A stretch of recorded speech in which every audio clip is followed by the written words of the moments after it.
We've got the perfect way for you to spend your Sunday afternoon. Ladies and gentlemen, welcome back to the biggest tournament in Africa. Welcome to the Call of Duty Mobile Africa Cup. Yesterday was absolutely hot with action. Today gonna be absolutely the same as well. It's your boy, the Blackheart AR, once again on the mic, and once again with, let's be honest, the Eminem of casting, ready to go ahead and drop a some I'm a human on you.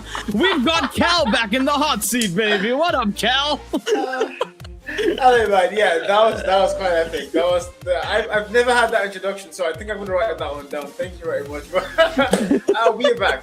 Yeah, it was an exciting day one. You know, our first qualifiers. We now know our first two teams who are going to be in that stage 4. Excited for sure. West Africa has crowned its champion and one more to go to stage 4. But in the meantime, there's still about 3-4 more regions to go. And today we're going to find out who's going to be qualifying from North Africa. This is the region of our defending freaking champions, literal defending champions. This guy's went stage 5 last year, but under a different org, under a different name. But of course, look at the tournament schedule in the meantime. West Africa, North, we're past that. We know it's Mighty Aura and Culture Esports. I'm going to rephrase that. It's Culture Esports and Mighty Aura, man. Yeah, absolutely. And of course, North Africa here today, ladies and gentlemen. Southern Africa happening as well, East Africa and then Nigeria. And important to note that today, North Africa, they only have 1 spot available. So we're not going to get 2 teams to represent. This is winner take all within this. Southern Africa are going to have 2 slots. Nigeria are going to have 2 slots as well. East Africa going to have 1 slot. And I mean, of course, Cal, 30,000 USD is the prize pool that we talk about over here. A massive chunk of change of 150 participating teams, 5 regions, and only that 8 grand final spots. Cal, talk about today. We have North Africa, Paradox, Naya, and Apex Esports, our teams that will be competing. Remember, guys, upper bracket finals, lower bracket finals, and then the grand finals at the end right here today. Yeah, no doubt. But again, a little bit of a history or rundown. We've seen this particular team, this particular roster.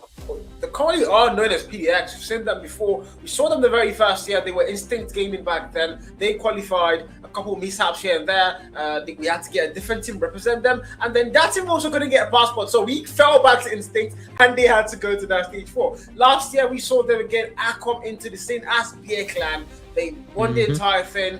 Won stage 4. Went to stage 5. We all know how that ended. Once again, they are here in stage 3, and they are not just trying to win their region, they are looking to win the entire thing in the current West Africa Cup once again and book their ticket to stage 4. But we're going to find out if they're going to be able to do that in a best of 5 up against Naya Esports. And not a very solid roster with, well, arguably if some of the best players in North Africa as well. So this is not going to be an easy bounce whatsoever, man.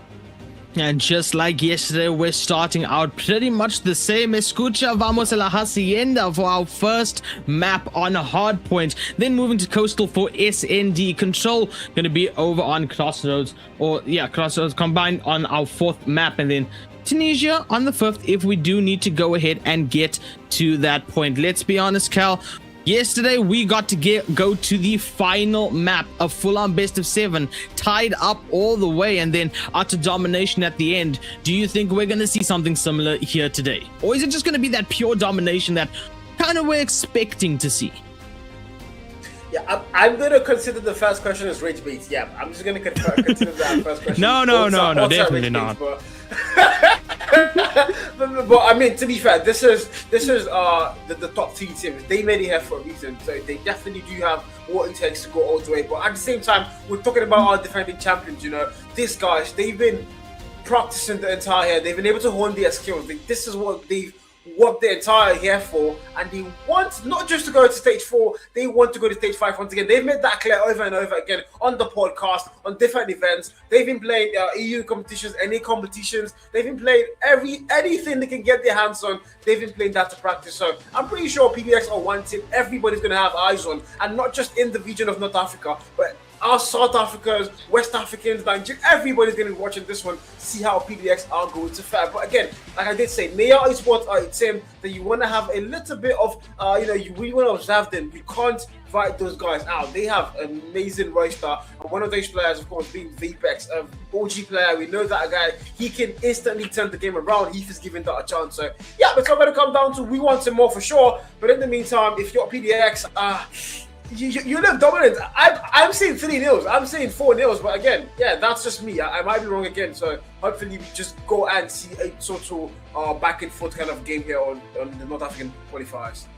Yeah, absolutely. Paradox and they are going to be kicking us off with the upper bracket finals. Apex waiting in that lower bracket, observing, creating their own strategies. And I mean, that's where it works, right? Yesterday, we got to see the lower bracket team waiting and watching, and they pushed their way up, winning the entire thing. Whatever strategies they came up with, whatever they were observing, whether it be strengths and weaknesses, it worked out for them in the end. So Apex should be paying attention as well to the games that will be happening. Best of 5s for both our upper and lower. And then, of course, a best of 7 for the grand finals with a map advantage to the winner of the upper bracket finals. We're getting the lobby sorted out for you guys, and we want to know your guys' predictions as well. Let us know who you think is going to go ahead and win this. We're going to start off with the upper bracket. So between Paradox and between Neo, who do you guys watching this, whether it be on the YouTube or TikTok, who do you guys think is going to go ahead and win that upper bracket? And what's your predictions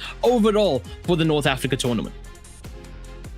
Yeah, I do want to. I want to see what you guys do. Unfortunately, I didn't go to Discord today because after yesterday's predictions, I'm like, yeah, I don't think I'm up for that, man. I don't want to. Well, I think I should have because today's like one of them. Again, what I expected yesterday didn't go to plan. So what I'm expecting today might as well also not go to plan. I'm not trying to, be the jinxer once again. So I'm just going to stay out of this one entirely. But you guys, make sure you're dropping your predictions on the chat. And of course, don't forget, it's a 30,000 CP giveaway worth of literal CP to go and buy your favorite skins and weapons in Call of Duty Mobile. So go to the Discord and drop your predictions. And if you're able to be among the winners, I mean, that's a lot of CP you probably will be bagging. So don't forget to do that. But again, right now, I want to put UAR on the spot. This is now between me and you again. Yesterday, I was no, don't run. No, sit down. Put the headphones back on. I want to put you on the spot again. You've seen this region, so far. In North Africa, all through the group stages. Mind you, PDX, once again, no surprise there. They haven't dropped a single map all through their run. Naya have dropped the map. That was Apex Esports. They did win that best of 5-3-1. So unfortunately, we can't really say, all 3 teams today have a flawless record. No, only one team does have a flawless record. That's, of course, it's going to be Paradox Esports. So asking you now, it's a best of 5 here. We've seen our first map, Hacienda. That's the first map that any African team played in stage 5 in a Call of Duty Mobile World Champs, and that was Bear Clan last year. Yeah, didn't really exactly go to plan. But anyways, what do you think Hacienda is going to look like? What do you think it's going to be? Give me a scoreline. Don't run away. Give me a scoreline. Ooh. I genuinely think it's going to be fairly close, but still a decent gap. So maybe a 250 to 160 leaning to Paradox. I feel like they can have that aggression over there, but I also don't want to rule out Naya at all within this. They obviously can push through. They can get those points. They can dominate those hard points and those hills as well. So again, I think maybe a 250 to around 160 perhaps, but still leaning towards Paradox after seeing everything that they've done. I mean, they are on a clean scoreboard, as you've said so far, completely undefeated within this right now. So if it ain't broke, don't fix it, right? If it's Godzilla standing in front of you and there's a man with an AR-15, how are you going to root for the guy with the AR-15 when Godzilla's right there? You know what I'm saying? Yeah, I do agree with you on that one, unfortunately. But at the same time, though, yesterday's games in West Africa, we did get Culture Esports, who I would say counted out by literally everyone, because they started their day in the literal lower brackets. That's where they started off. We saw Monty on the top bracket there. We saw surely it might just be theirs. We also saw Echo 7, not a single map drop up until yesterday. So we thought, yeah, maybe it's going to be either of these two guys to leave the entire thing. But again, Culture Esports came, they saw, and they obliterated everybody on their way to that stage 4. Now we're looking at North Africa as well. There's a team in the lower bracket. They started off, kind of to very likewise towards like Culture Esports here. They've lost a couple maps here and there. They lost to Nea, they got sent down. But can they also be the dark horse for North Africa? We're going to find out. I'm pretty sure when we go to that lower bracket, whatever happens there is going to tell us the answer. But in the meantime, PDX and Nea Esports are where we're going to kickstart things off. Best of 5, first to get 3 maps is going to win the entire thing. That's, I mean, again, I don't like to be that guy. Okay, I don't want to be that guy, but I've said it before, and I think I'm going to say it again. PDX, they're looking too dominant, and the fact that they are the defending champions of Africa, I mean, that has to that title in itself has to have some sort of value, some sort of weight. That when you're playing against the #1 team in Africa, you have to be a little bit quick in your boots, yeah. But I'm just hoping they don't get bullied, you know. They don't let that get to them. They keep their mental game sharp, because that's what wins your games. Keep your mental game sharp. Oh yeah, absolutely. I mean, there was a point in time yesterday where we saw a little bit of mental get affected. We saw Culture absolutely run through Mighty in S&D, show that aggression to the point where when Mighty tried to have that same aggression and got in their heads of like, hey, maybe we should be aggressive too, it cost them a couple rounds as well. And once they slowed down the pace, they slowed down the momentum, they were able to get a couple rounds in. But Culture still with that strategy, with that mental advantage, they just snowballed with it as well. And I think the mental is going to be similar over here. Paradox already in the lobby. We're just waiting on a couple members of Nea, so they're ready to go. They're ready to go harden the paint right now. They're ready to show that aggression and that bloodlust, and that's a term we're going to be using a lot here today, ladies and gentlemen, because after yesterday, I think this is probably the most aggressive game for esports players ever, after we've seen that snowball happen yesterday in our grand finals. No doubt, man. No doubt. Call of Duty Mobile has a way of like just being so entertaining. You know, again, Alex, I'm going to call you out once again from yesterday. You're not going to be having that moment's rest. I'm really sorry, brother. He said, oh, it's going to be boring games. West Africa, there's PDX on there, Cyclone is in there, AFC is in there. Oh my God, did we get a boring game? I'd say we got the absolute opposite of exactly that. That was one of the most entertaining games yet in the history of Africa, literally in stage 3. That was entertaining, that was exciting. We literally had to go to a map 7 to go and decide the winner. So I'm pretty sure today as well, hopefully we're going to get, you know, that same quality, that same aggression coming through, and maybe somebody can drag PDX out of the very last. Once again, we're going to go through the map bureau. All our 5 maps. These are a lot of them classic maps we've seen a lot of times. Literally all these maps, we've seen them across the year, across various regions. I mean, speaking about regions though, we do have South Africa coming up next week, and we have East Africa the week after that. So I'm pretty sure a lot of those regions are also getting ready. They will be watching out to see what they're going to be facing in stage 4. And you know, there's one thing, there's a very fun fact that I have for you. In all the regions, across the last 3 years of Qualifier, the one region that has dropped the most nukes in their qualifiers has been South Africa, and they haven't failed to do that once again. I'm pretty sure I saw a stream where South Africa, in this particular player, I think it was Cyclone or ASG, I'm not really sure which of them, but 4 players got a nuke in the same game. Do you know how diabolical that can be to mentals? 4 players getting a nuke in the exact same game. I mean, South Africa, they have not failed to deliver on that record over and over again, man. Brother, I would say that my phone died if that happened. I'm not gonna lie. Mid-game. Guys, I'm out of data. Oh no, guys, can't play. My bad. 4 nukes. That's insane right there. That's absolute insanity. And remember, if you guys want to get CP, if you guys want to get anything in COD Mobile, Carry First is the place to do it. So go ahead and use Carry First to get all the points that you need for those skins, so you can have a better chance of dropping nukes. It's all with the skins, guys. That's how you have to do it. If you get, it's like getting a better gaming shit. Trust me, I'm a whale biologist. Anyway, we're still waiting for these players to get into the lobby, so we're not going to bore you off. We're also not going to tire ourselves out, because it's a long day of yapping from Cal and myself. So we're going to throw to a short break. Once the players are in the lobby, we'll be back immediately into Hacienda for our first hardpoint action. Do you want to take your gameplay from this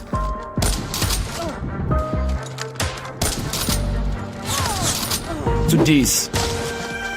As you can see, the only difference here is, you know, the sniper. But don't worry about this. Qualifier Shop is the fastest way to get your COD points, so you can buy guns like this.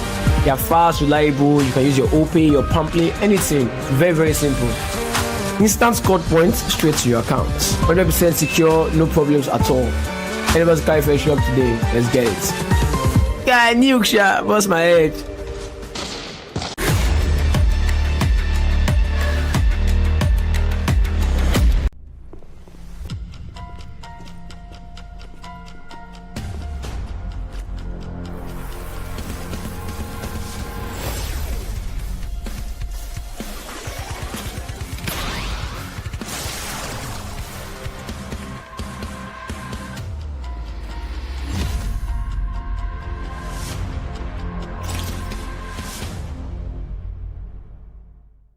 Introducing Carry First Discount Points. Your new way to save money by spending your points. It's simple. Make a purchase and earn points instantly. Watch your points grow with every purchase. Next time you shop, use your points to get discounts and save money. The more you shop, the more you save. It's a win-win. Download the Carry First Shop app today and start earning your points. Save money. Spend points.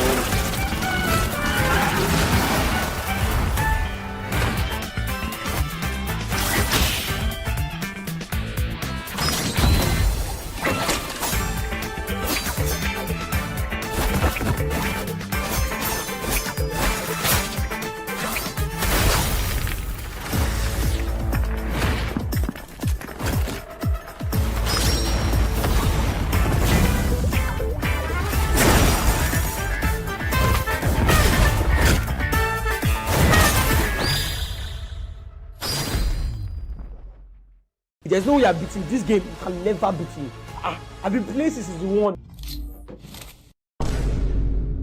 It was at this moment that I knew what I had to do. This guy, they used mythic gun play me Rihanna. I went to go and claim my own type 19, but I realized that I didn't have enough code points. But a friend reminded me of Qualifier shop, a place where I could get code points easily just by putting my player ID. Paying with a bank transfer or directly through OPay or Pamply. I don't even need the dollar card. After this was done, I got the CP so fast that I got my own type 19. Now with a mythic gun in my hand, you already know it's about to go down.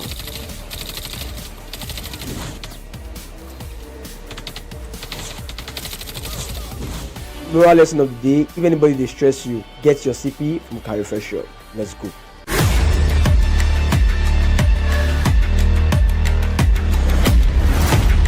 To give my African COD Mobile subscribers COD points, but keep getting the notification that the region isn't available. That is until I found Carry First, the #1 way to buy COD points in Africa. They've got tons of ways to pay and discounts that make it cheaper than buying in-game. Carry First is the only official Activision partner for buying COD points in Africa. You don't have to worry about whether or not they're legit, because those of you who watched our Champs watch parties know that they are actually the organizer for Africa Stage 4. It's so easy to use that a bot like me can use it with no problems whatsoever. Big shout out to Carry First for sponsoring today's video. You can buy COD points right now using the link in the description. Killer drone. Do you want to take your gameplay from this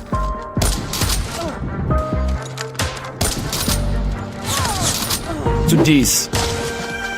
As you can see, the only difference here is, the sniper.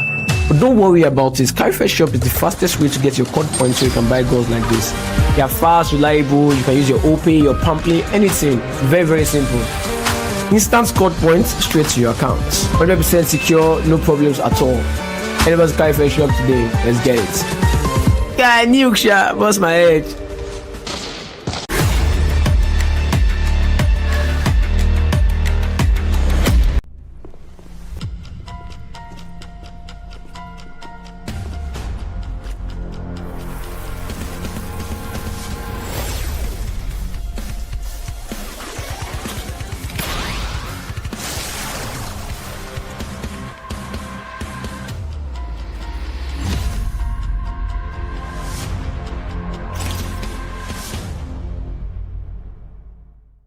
Introducing Carry First Discount Points.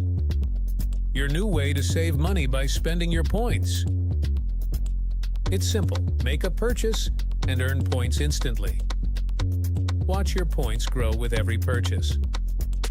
Next time you shop, use your points to get discounts and save money. The more you shop, the more you save. It's a win-win. Download the Carry First Shop app today and start earning your points. Save money. Spend points.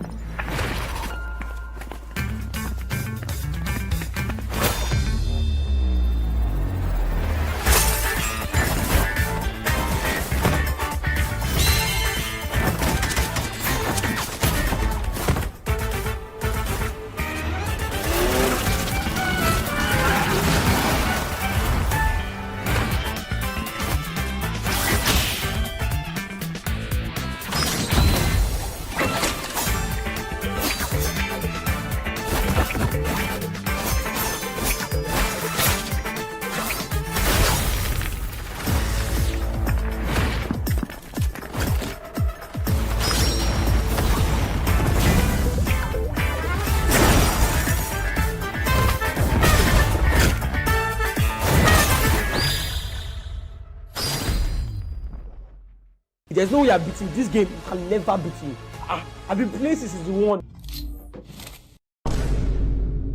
It was at this moment that I knew what I had to do. This guy, they used mythic gun play me Rihanna. I went to go and claim my own type 19, but I realized that I didn't have enough code points. But his friend reminded me of Carry First Shop, a place where I could get code points easily just by putting my player ID. Paying with a bank transfer or directly through OPay or Pamply. I don't even need the dollar card. After this was done, I got the CP so fast that I got my own type 19. Now with a mythic gun in my hand, you already know it's about to go down.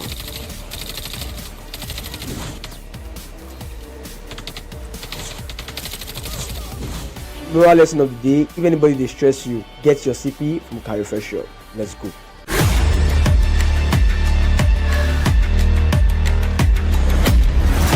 I tried to give my African COD Mobile subscribers COD points, but keep getting the notification that the region isn't available. That is until I found Carry First, the #1 way to buy COD.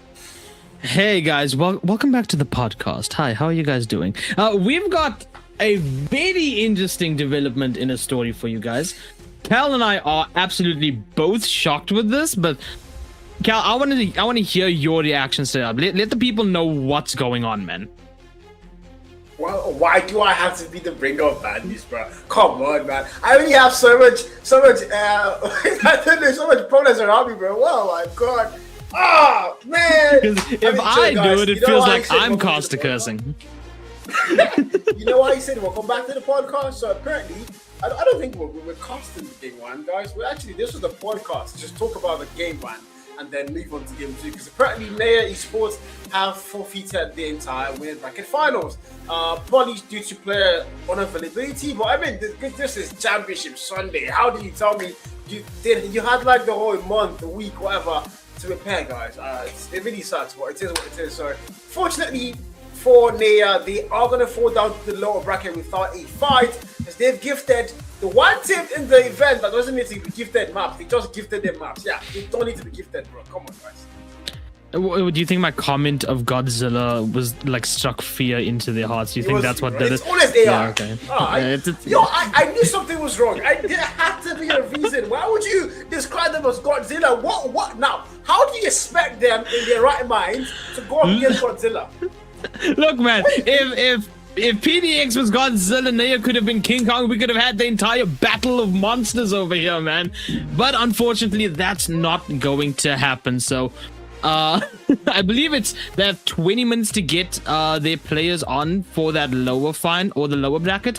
And if not, then we're going to see Apex versus Paradox for the grand final best of 7. So they have about 20 minutes to try and figure things out. If not, they will forfeit the lower bracket as well, and we will move straight on to the grand finals. It's heartbreaking, not just for us casters, but also for you guys, because I know you guys wanted to see that action. You wanted a nice long day of Call of Duty Mobile as well, but unfortunately that is the breaking news so far.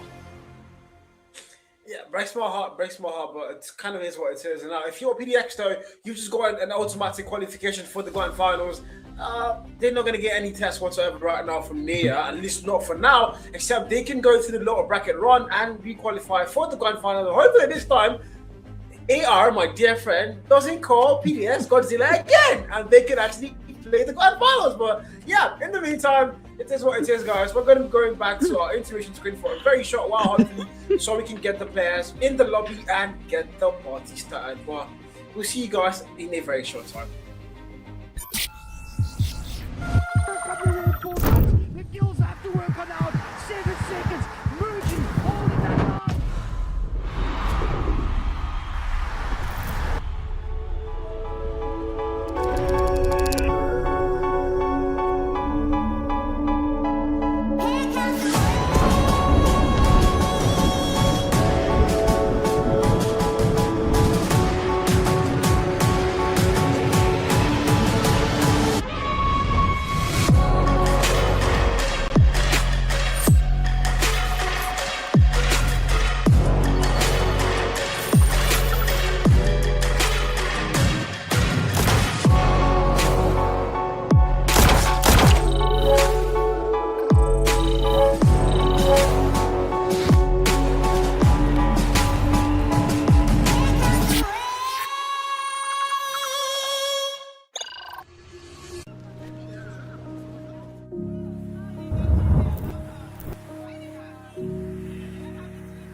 What does it mean to you guys if you guys were to win and go for the World Championship?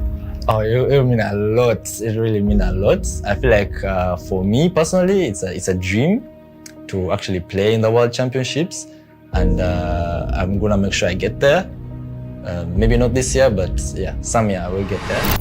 How is Nigeria so far? So far, I'm in love with your jalopo. Your jalopo is like jalopo rice. It's so good. We ate it like the first day. It's amazing.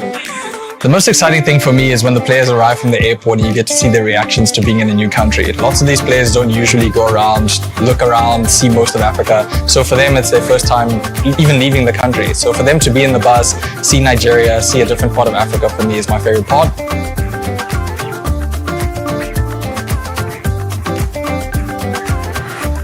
Do you want to take your gameplay from this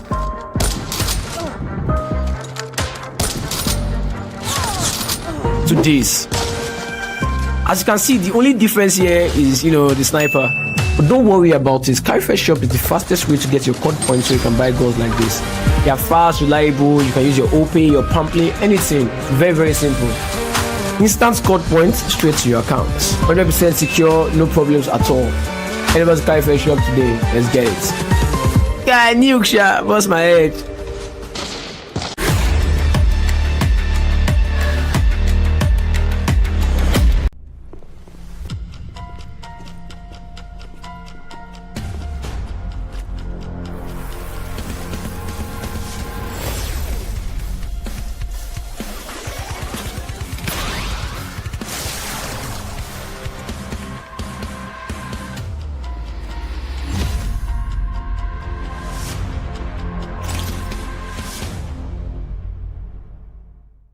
Introducing Carry First discount points.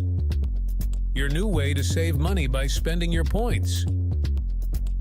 It's simple. Make a purchase and earn points instantly. Watch your points grow with every purchase. Next time you shop, use your points to get discounts and save money. The more you shop, the more you save. It's a win-win. Download the Carry First Shop app today and start earning your points. Save money. Spend points.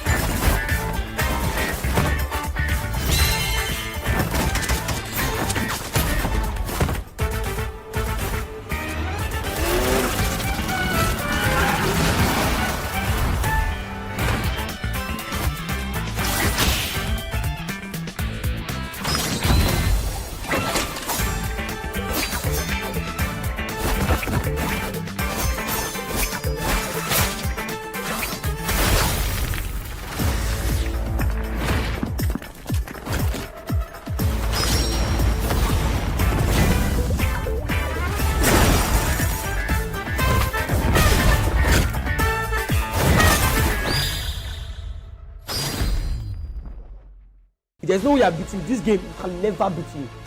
I've been playing since season 1. It was at this moment that I knew what I had to do. This guy, they used mythic gun, play me here. Rihanna. I went to go and claim my own type 19, but I realized that I didn't have enough code points. But his friend reminded me of Qualifier shop, a place where I could get code points easily just by putting my player ID. Paying with a bank transfer or directly through OPay or Promptly. I don't even need the dollar card. After this was done, I got the CP so fast that I got my own type 19. Now with a mythic gun in my hand, you already know it's about to go down.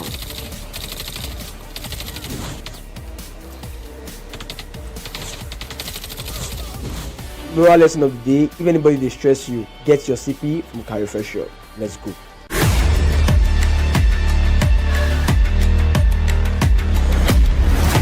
Tried to give my African COD Mobile subscribers COD points, but keep getting the notification that their region isn't available. That is until I found Carry First, the #1 way to buy COD points in Africa. They've got tons of ways to pay and discounts that make it cheaper than buying in-game. Carry First is the only official Activision partner for buying COD points in Africa. You don't have to worry about whether or not they're legit, because those of you who watched our Champs watch parties know that they are actually the organizer for Africa Stage 4. It's so easy to use that a bot like me can use it with no problems whatsoever. Big shout out to Carry First for sponsoring today's video. You can buy COD points right now using the link in the description. Killer drone.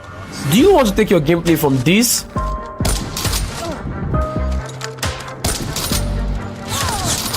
to this? As you can see, the only difference here is, the sniper. But don't worry about this. Qualifier shop is the fastest way to get your code points so you can buy guns like this. They are fast, reliable, you can use your OPay, your Promptly, anything. Very, very simple.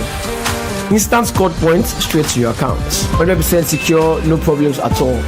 Anybody's Qualifier shop today, let's get it. Guy, nuke shot, bust my head.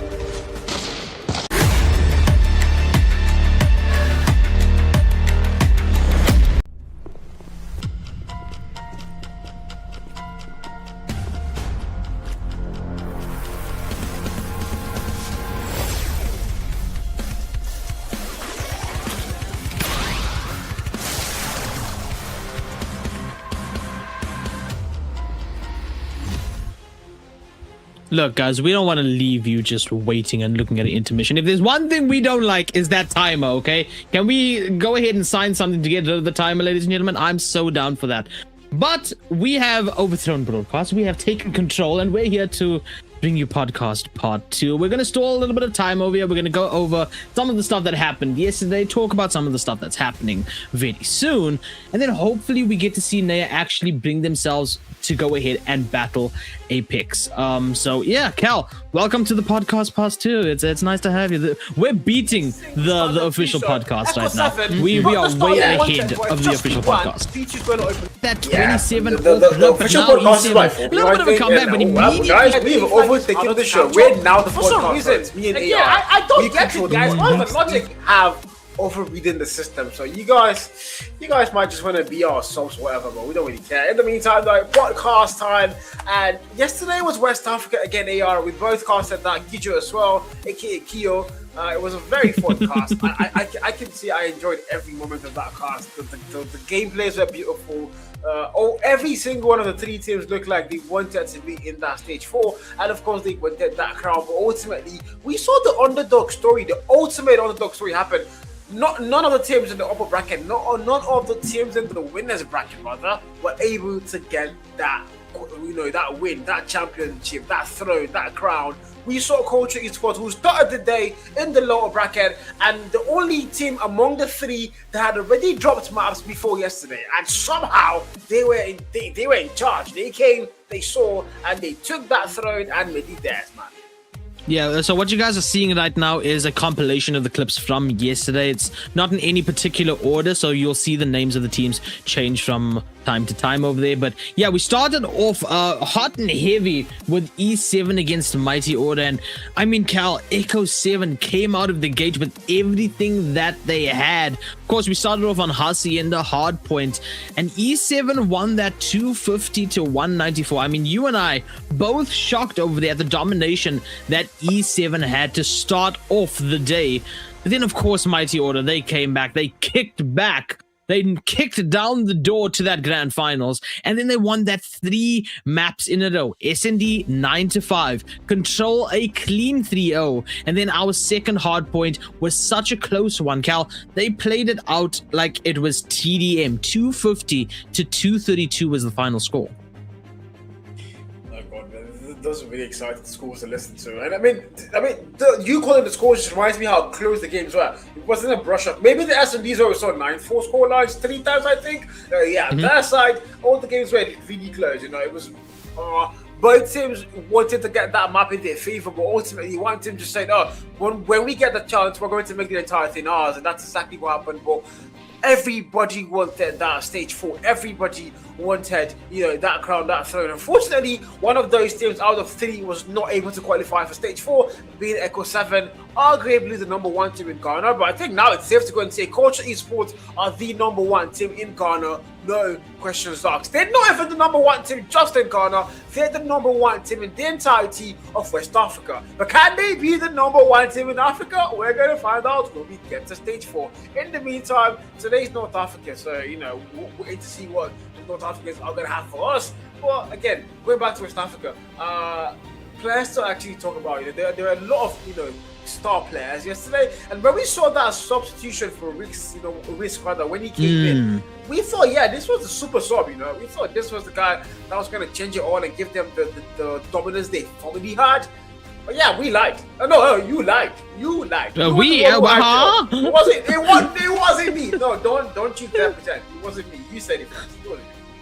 You say that, but they brought Risk in, and then they bounced back as well for an actual map. They managed to get their footing again, but Culture worked their way around that. Of course, that change, it did shake them a little for the map. But then they came back, tied it up to a 3-3 in that grand final, pushed us to a game 7, and then unfortunately we couldn't see how it ended, but it still ended in a 9-4 SND. And Cal, that happened twice in the grand finals, and I didn't notice it because I wasn't on the lower bracket, but when I went to check the scores, they did it as well over in the lower bracket. The final SND, Culture won at 9-4 again. A hat trick of 9-4 scorelines for SND. It's absolutely insane. It is. It is. Because when you told me that at the back, I'm like, wow. So it's like, again, like I did say to you, somebody wrote that script. I'm convinced now there was somebody behind. This is like puppet strings. Somebody is doing the pulling up and down. They knew what they were doing. My God. Again, Culture Esports, once again, nobody saw it happening. I did not see it happening. AR didn't see it happening. He's gonna lie and say he did, but he did not see it happening. None of us did. Production didn't see it happening. You on the stream, a lot of you on the stream did not see it happening. But I saw this is inside info now. Williams, the owner of ASG, I kind of think ASG have an affiliation with Culture Esports. I'm not really sure what the affiliation is exactly, but I think they might be like part sponsors. But he did make it very clear that West Africa was going to be decided by the most disciplined team. And then I found out after they had won, he posted on his WhatsApp story saying, apparently this Culture Esports team has not been screaming for a while. Leading to yesterday, they had not been active. I don't want to use the word, but they've just not cared. They've just not been that active, leading up to this grand finals yesterday. But somehow they still came out on top. And he said, quote unquote, "Thank you, Yigo." That's the Brazilian coach, if I'm not mistaken. Thank you, Yigo. So apparently Yigo is the coach for Culture Esports. Probably was the coach, and he's kind of built a kind of structure with these players where they were able to rely on that same structure, fall back to it, and find a way to come out on top. And it just showed you how coaching is a very important part of esports. I think a lot of teams kind of forget the coach. We have the skill, make it work. But a top quality coach could be the difference between what happens in the grand finals, upper bracket, and what happens in any other game. Definitely, man. Yeah. No, 100%. It makes or breaks the team at certain points in time. And I mean, you have to have a coach like that if you want to take this even further. The tournament schedule, ladies and gentlemen, let's talk about this for a second, because while we're here waiting for North Africa to go ahead and finalize the teams for this lower bracket or potentially the grand final, we'll let you know what happens when the teams load in. Southern Africa, we have our finale coming up at AGC. Literally 1 week from now, ladies and gentlemen, live from Grand West Entertainment World in Cape Town. It's going to be absolutely lit over there. I'm going to be there personally as well. I will overview everything and then say that Cal Costa cursed anything that happens, so don't you worry. That'll be my bracket over there. But Cal, that's not the only land that is happening for finals. Yeah, not the only land, of course. East Africa also do have a LAN, and that's going to be on the 26th of July. So all of you stay tuned to that one. We're going to have our dear friend Eugene Abu Derby casting that one and handling it and foreheading it, you know, to make sure one team is going to be selected from that region to qualify for stage 4. And right now, there's been so much action, so many transfers happening in East Africa that I probably shouldn't be drawing your attention to. But, oh, AR, I should definitely tell you this. That particular region, East Africa, they do have 2 Gawina players playing for a certain team called Up Against the Monarchs CEF. They do have 2 Gawina players in the lineup. So, I mean, that is exciting. I mean, this is all exciting, man. This is the biggest tournament in Africa. 30,000 USD, 8 grand final slots, 5 regions, all looking to represent Africa, of course, at Worlds. And that on its own, to sit atop that throne, to wear that crown, to have the title of I am the king of Africa. This team is the king of Africa, COD Mobile. That's what it's all about. And of course, Carifus showing up over here, making it even better than it possibly can be. And with all of these tournaments, all of these LANs going on, whether it's the online qualifiers, the finales in a LAN, it's absolutely insane. Now, we do have word, Cal, that we do have some maps for a potential matchup. Remember, Naya forfeited that upper bracket right now. They currently sit in the lower bracket. They have a time limit to get there. If they don't make their way in for that lower bracket final, Apex will go ahead and move on to the grand final against Paradox. So we have some map picks. We can go ahead and look at it, and Cal, you can give me your thoughts on it. Hard points, we're going to start on Arsenal. We're still going to keep our coastal there for SND. Raid will be our control this time around. Moving over to Summit for the second HP, and then firing range. We're going to end off on a firing range lower bracket again if we get there. Yeah, man, Arsenal to get start things off. Wait, hey, hold on. Yeah, somebody hold on. Arsenal to get start things off. I can't recall the last time I casted an Arsenal hardpoint. Yes, I've seen the Arsenal hardpoint, but I can't remember the last time that I sat down and casted an Arsenal hardpoint. It's been such a long time. And seeing it back in the comms pool and seeing it here in the North African playoffs, I mean, the very first hardpoint game, the very first map we're going to see officially on stream wasn't meant to be, but it is going to be though. Arsenal hardpoint. I'm pretty sure it's going to be exciting because this map can be very entertaining, and it can be very annoying if you're on the losing side. I promise you, it can be very annoying and hard to get back up. But again, of course, Coastal S&D Classic, we've seen that so many times. And of course, if we do get there, the map, the literal first map you spot when you open the Call of Duty mobile app, Fire Range, and we saw that yesterday as well. This is a very bread and butter map when it comes to Call of Duty mobile, and I don't know, man. Are we gonna get there? I mean, for Neon, Apex, I would pretty much say yes. They're pretty much evenly matched. And don't forget, Apex did get sent down by Neon to the lower bracket, 3 in a 3-1 fashion. So they would be looking for revenge. This is literally their chance to fight back and put down the team that sent them down to the lower brackets. Yeah, no, absolutely. I hope we do get to see this. I hope that Naya does actually show up for this and it's not a forfeit again. But Paradox, I wonder what they're thinking right now. I wonder if they just want to get this over and done with. They've already secured their spot right now in that grand final. They're waiting there for anyone to show up against them. I wonder if they just want to say, let's get it over with. Let's just move this to the grand final. Of course, they will have a map advantage since they were in that upper bracket and they got pushed into the grand final now. So maybe they just want to end it off quickly. I'm not too sure. Of course, Apex, they'll gladly take a free trip to that grand final as well. I wonder what's happening with Naya though. Like, I mean, you had all the time to prepare. It's Championship Sunday, for God's sake. So I hope they do show up. I hope we do get to see, for example, Arsenal over there to start us off in that lower bracket. Yeah, you just say you wonder what's happening to Naya. Do I need to remind you? Like, I don't get why I need to keep reminding you. Why did you call PDX Godzilla? It's like, we have to stop pretending that we don't know the reason. AR did this, guys. He said Godzilla. He said he compared him to AR. And like, wait, hold on, guys. He compared PDX to Godzilla, and he said, "Oh, they're able to hit Godzilla and assault rifle, a freaking assault rifle. That thing is not even going to get a single hit marker on Godzilla. It's you, AR." Well, honestly, I couldn't have called it. I had to say assault rifle, first of all. I couldn't say AR because you would have gotten confused with me. Second of all, yeah, you gotta think I'm a content creator, dog. You gotta like think if Naya won a round over there, we could have gone and said, damn, it's Godzilla versus King Kong. It's two titans. It's two monsters going at it, destroying the city that is our 5 maps in front of our very eyes. It's all about the... You got... Listen, guys, hey. Hi, how you doing? It's me, AR. I would like to formally apologize for nothing. Cal's talking nonsense. It's okay, guys. Listen, we're gonna throw to a break over here. Thank you for... If you guys want to see more of the podcast, subscribe. It's a subscriber-only podcast, which means if you didn't hear anything, your headphones aren't dead. Your headphones aren't broken. You just didn't hit the subscribe button. We'll wait for you. Thank you for hitting the subscribe button. I heard the ding.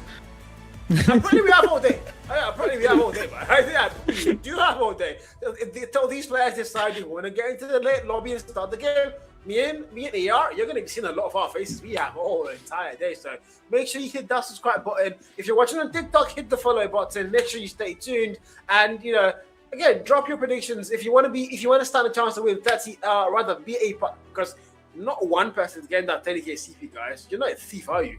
If you want to stand a chance to be part of the people that get part of the 30,000 CP, go to Discord real quick, come to the YouTube stream, check the bio, click on the link there, go to the Codem Africa Hub, Discord server, drop your predictions on the predictions chat, and you can stand a chance to win a part of 30,000 CP. That is if I don't get the whole thing first. Oh, Cal, we just got breaking news. We don't need to throw to a break. Guys, the teams heard you. We don't have to see that timer again. We might be going to the game right now. The teams are ready, which means, Cal, we are going to Arsenal Hardpoint first right now for our lower bracket finals. The power of podcasting, I tell you. This was all us. Absolute cinema. Oh, this yeah, is all us. we deserve roses. I deserve that 30,000 CP. me 30,000, yes. Yeah. We'll split it. I'll take 27. You can take 3. So we're waiting for the game to start. Huh? What happened? We're waiting for the game to start. Let's just show you the maps one more time, ladies and gentlemen. As a reminder, we're starting off on Arsenal Hardpoint. SND Coastal will follow up. Control over on Raid. Then moving over to Summit and SND Fighting Range to end us off. This is going to be Naya versus Apex. If you're just joining in, Paradox already in the grand finals due to the forfeit from Naya. We were honestly wondering if Naya was going to show up against Apex over here. They are seemingly doing so as we speak. So we will get into this lower bracket best of 5 and then that grand final best of 7 happening later. Yeah, I think this is the one game where we are going to have to drag things out to probably the map 5 to find out who's going to win. You know, we've had this talk before. These two teams, they're pretty much evenly matched. We did see Naya win 3-1 in the upper bracket semi-finals. Yes, that did happen, no doubt. Nobody's denying that. But at the same time, we did see that culture as well. They got wiped out 3-0. by Mighty Aura to fall down to that lower bracket, and then they found the way back. They did not just beat Echo 7, who had not dropped a single map the entire event. They beat them, and then they went to the grand finals. They sought revenge. They got revenge. They destroyed their assailants, and they beat them 4-3 to qualify for stage 4 as the sitting champions of West Africa. So if you're Apex Esports, you can derive a little bit of momentum from that. You can, if we're in the lower bracket, it doesn't mean we're out quite yet. We can find a way to make the height in ours, and I'm hoping that they give us a game of the century. But in the meantime, they have to go to Nia first. They have to put down the team that put them down. And even more so, I think that Apex has the mental advantage right now. They know that their opponents forfeited them, but maybe not actually, because they were knocked down by Nea. So maybe this is sort of a mind game of sorts. I don't know. Maybe I'm overthinking it. Maybe I'm watching too many films and too much James Bond of mind games. But I do wonder right now if the mental aspect is the advantage of Apex or Nea. Surely Nea has to be feeling a little bit stressed and down that they didn't even get to compete in that first one because players didn't show up. Now they have to fight their way through to avoid that loss costing them anything, to avoid that forfeit costing them anything. And Apex just need to go ahead and run through, keep the mental up, and push themselves to the grand final. And ladies and gentlemen, boys and girls, children of all ages, it looks like we're loading in to Hardpoint Arsenal for the lower bracket finals. Yes, we are. Yes, we are. In the meantime, take a look at the chat there. We see all the PDX players, Charisma, Darox, they're assembling like flies, and they're buzzing on the chart. But doesn't really matter though. We'll see them in the grand finals. In the meantime, it's Nea and Apex as they kickstart things off. It's all down to this one. One team is going to get sent out. Mind you, North Africa only has the one slot, so it's not going to be 2 slots. It's only down to one of them. The champion is going to be going to stage 4. The other 2 are going to have to go home. Nea or Apex, one of them is going to have a chance to go up against PDX in the grand finals, but we are about to find out what's going to happen here as P1 opens up. P1 opening up, Nea getting that early 6 points over there, being forced off now by Apex, now on the capture. 40 seconds on P1 over here, and the guns firing left, right, and center. Bullets hitting bodies, dropping, kill feed lighting up. Double kill out of Nea there as well, eventually falling. Double kill coming out of Apex as well to go ahead and retaliate as Apex now get to that 20-point mark with 20 seconds left as we await P2 to show us what we've got. They're just starting off at Apex really solid now. Nea off the back of a forfeit there, so not really enough warm-up for them, I would say.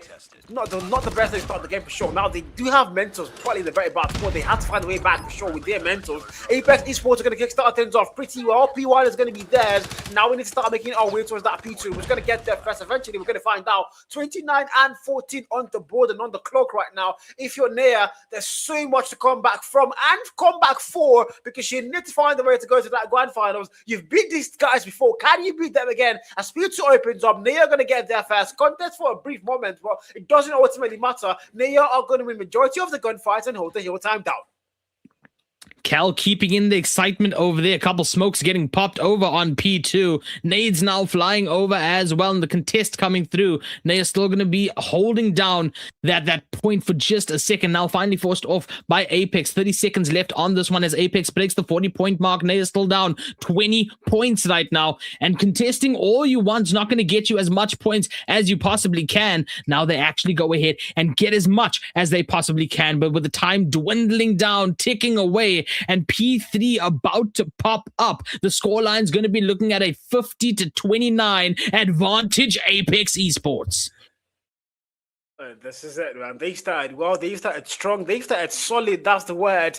But P3 is about to open up, like you did say, and was going to get there first. Nea have been having really good rotations all through the map so far, but they've not been able to get the actual hard point time they need to get. But this time around, Apex are going to get there first. So ultimately, Apex look like they are going to get above that 60-point mark, and they are edging towards the 100-point mark first. Nea coming into for a contest. Paro did find the value there. Trade finds him and puts him down. Vapex, the man. Oh, he's actually in Apex Esports. I did get it wrong. Vapex is not in Nea.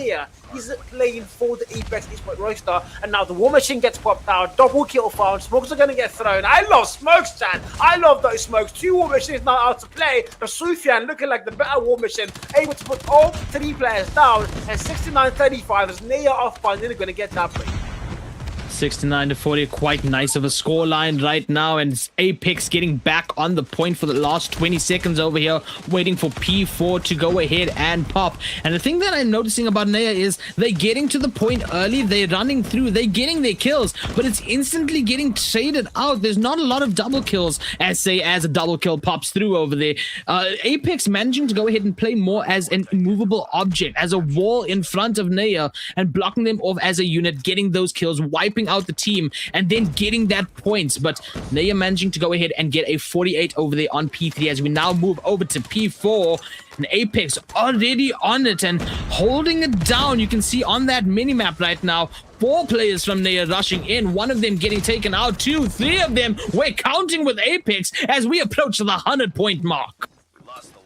100-point mark now does get locked in, so if you're Naya, you've got to find a way to come back. Right now, they've got double the lead, double the numbers, and they're putting you down very heavily. Look at the match now. Sparrow popped out, puts one player down. That's going to be Katsu. I'm going to pronounce it how I say it, guys. 103 and 51 on the board. And Naya right now, they're going to get that break in to the hard point, but it's not going to last for long enough. Apex are right back in like they've never left it. It's a back and forth, yes, still, but the boys in blue are dominating that kill for Naya. They can't seem to find any value whatsoever. Now we need to go towards the next one very soon, and who's going to be getting there first? Rotations are going to be very important. Take a look at the mini-map right now. As of now, there's nobody making their way there. I take that back. There's a player in blue, player number 1, trying to get that next one for their side. Apex finding the kill there, finding a double as well to put 2 players down. Trade finds him, but look at the scoreline, man. Naya Esports are not having the best day in the lower bracket. Arsenal hard points. Yeah, we look at the score, look at the kills. Streaks at 26 right now and climbing still. And Naya has to find a way to get around Apex over here. Finds 1, finds 2. Is he out here? Now looking for the opening, maybe trying to stagger Apex just a little bit as they finally get on the point, breaking that 60-point mark. 36 seconds left on that clock. War Machines now popped out as well from Sufyan and clearing out the house, staying on the point, just tap and go. But Apex clearing out their corners and getting back on the point for the last 20 seconds. A contest will happen over here. Streaks are about to break the 30 kill point over there as well. And we are waiting for P1 to pop back up, ladies and gentlemen. 152 to 65 with 10 seconds left.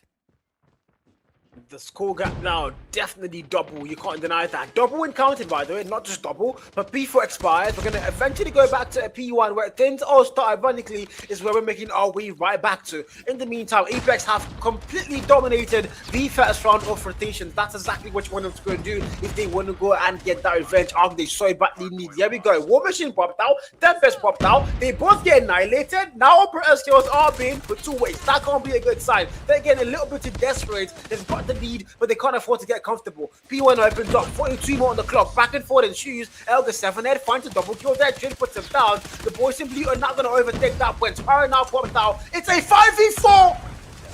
Oh! You hate to see that happen. You genuinely hate to see that happen. And I mean, feeding into Apex right now. You see that triple come through. The kill feed lighting up blue. And they get that point as well. 170 mark broken, 15 seconds left. And if pressure wasn't put on Naya already, it is now in this 5v4 situation. And with 7 seconds left and that points ticking up for Apex, about to move to P2 right now, ladies and gentlemen. I don't even think any amount of scrap points, hell, any amount of time on the point is going to benefit them whatsoever, especially with that numbers disadvantage. But you know what they say, anything can happen in a game of COD Mobile. Let's see if Naya can work their way around this disadvantage, twist it around and make it an advantage somehow in some way as Naya now approach slowly to that 100-point mark. But Apex looking to do everything to lock them out and keep them sub 100 and put them in that ever so known 100-point club. Let's see what happens as we have 30 seconds left on this point. 200-point mark about to get close, but now Naya say we're not going to be in the 100-point club. That is not going to happen. Not an hour, dear. Watch, War Machine popped out, and they finally able to get above the 100-point mark. But if you're Apex now, you're very much close to that finish line. 51 points done between you and your very first map in our best of 5 lower bracket finals. Here we go again. They're going to try to get the brick, and now they do Katsu with a 15 kill mark, by the way. 200-point mark not fully crossed. If you're Naya, you're on the back for heavy. You can't afford to let that happen. But now we need to go towards the next two. Rotations are going to be very important. and who's going to be getting there first. You're going to see Naya sending one player already there, make that 2 players, and now they're all going to have a perfect hold till they win for reinforcement. Lamet's the mini there. I mean, the spare. He's a true Viking. Finds a kill. Trader puts him down there. The back and forth comes through. Now look at the Tempest. Look at his power. Operator skills are going to get invested. Can they find value? The answer is going to be yes. 2 players go down in one foul. So Apex are going to get that break. And this is clearly their map choice because Naya are struggling to find any value whatsoever.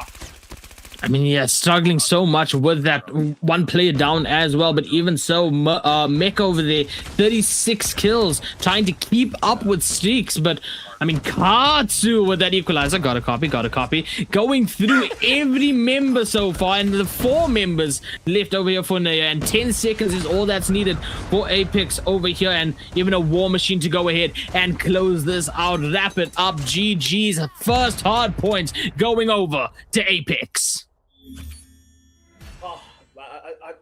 I don't even know where to start from, man. I don't know. But if you're Apex, this is exactly what you need then, you know. You lost to these same guys 3-1, and now you finally be able to go and get the first map in the best of 5. Again, Naya are not coming off, to a very good start today. They forfeited their winners bracket finals, unfortunately there, and PDX are now in the grand finals thanks to a free handout of a 3-0 series. So if you're Apex Esports, you kind of have a little bit of higher morale, seeing the fact that you're playing your first game. For Naya, they've had a very bad day to start with. Now, you saw a 5v4. One player had to get locked out. Probably the man who could not make it the first time as well. Probably having, disconnection issues, whatever is happening for him there. And that's something they're going to have to go and fix. If they don't have a 6th man, then this is going to be problematic for them if they want to stand the chance to go back to that grand final. Because in the meantime, Apex Esports, they don't mind. They don't care. They are going to take full advantage of what is happening on the ground right now. You can't have mercy for your enemies. You have to put them down heavy. Of course, this is also revenge. This is very personal for the Apex Esports squad. Yeah, absolutely. Apex going to take this free key to the city, and that city being the grand finals over there, as now they get the 1-0 lead in this lower bracket series. And I mean, yeah, like you said, you hate to see a disconnect like that. You hate to see the network issues. And I mean, they have to go ahead and fix it up ASAP if they want any chance whatsoever, because Apex is not letting down. Apex Esports has their foot on the throttle, and it's all the way down, pushing 300 miles an hour, going over anyone standing in their way, as you see with that 250 to 112 scoreline on Arsenal. But now we have to move over to Coastal SND. Hopefully Naya Esports can go ahead and get it sorted out. We say inshallah that they can get it sorted out, ladies and gentlemen, and maybe they will make a comeback within this. We've seen comeback stories happen quite often here in COD Mobile, so hopefully they can tie up that scoreline, push further, and actually give us a series that we can enjoy. Hopefully, man. I'm hoping, because I really want to see that. We talked about it. I don't think anybody wants to see. Nobody. I don't want to say. You don't want to see. Nobody wants to see a 3-0. I want to see a 3-2. I want to see a best of 5 where we actually are forced to go to a map 5 to get our decider, because we've already lost 1 game. We were meant to cast 3 games today, and now we've already lost the first one. We have 2 more. So those 2 more, they have to be absolutely worth it. They have to be worth our time and worth getting each and every one of these viewers out of their comfort zone to tune into the YouTube and TikTok streams and watch their favorite teams play. So please, guys, can we force map 5? But speaking about map 5, we are currently in map 2, and it's Search and Destroy, it's Coastal, it's a sniper's haven for sure, and who's going to be able to get this map? In the meantime, Apex Esports already have that 1 map lead. So if you're Naya, I don't know, man. The Godzilla comment might still be affecting them. Thanks to AR. Yeah. No. There's no Tokyo here for Godzilla to crush. We're in COD Mobile, ladies and gentlemen, and we're in Coastal for SND. Managing to get their 5th back in over here now is Naya, so hopefully they can stay in this game, because, of course, SND, a numbers game nonetheless, and you gotta play it a bit more methodically, more strategically, or you can just do what Naya's doing right now and absolutely run through, pays the price over there. First limb comes through, second one as well, make that a 3rd, make that a 4th as we're trying right now, and a 5th will come through. Yeah, Apex looking to clean this one up, baby. That happened too fast. That happened way too fast, man. And Mango Clip on the chat says AR jinx them. I'm happy. I have followers now, guys.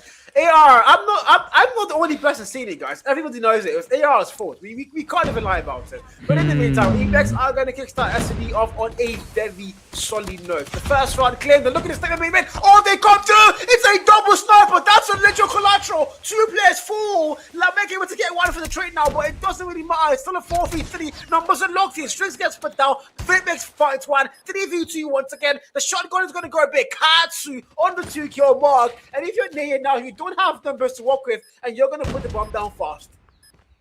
Man, I think I may have just developed an allergy to mangoes all of a sudden after that, but we find ourselves in a 2v2, I should say right now. Bomb planted as well, and Nea somehow holding their own. They tie up that score. They get the feeling and footing back in on this, and they move through right now into round number 3, tying us up. Oh my god, man, this is hard. I don't really have words. They started slow, but they've been able to get attempts back on par. That's what matters most, you know. You don't want to let Apex get a little bit too comfortable on a map like Coastal, especially on the mode like S&D. You want to keep them on their toes, and probably Nea can find a way back. A player sitting on the 0-kill mark on both sides. Player number 5, player number 1 for both sides here. But now the first kill found, and that's going to be player number 5 getting put down. Vasi with the first kill. First blood drawn. Apex are going to get it on the board. And now he's mid-map. Oh, the backstab finding a double there. Apex finds 2 of his own. It's down to one last player. That's Yaya. Left to clutch a 1v5. Yaya needs to do everything that can be done over here. 1:15 on the clock.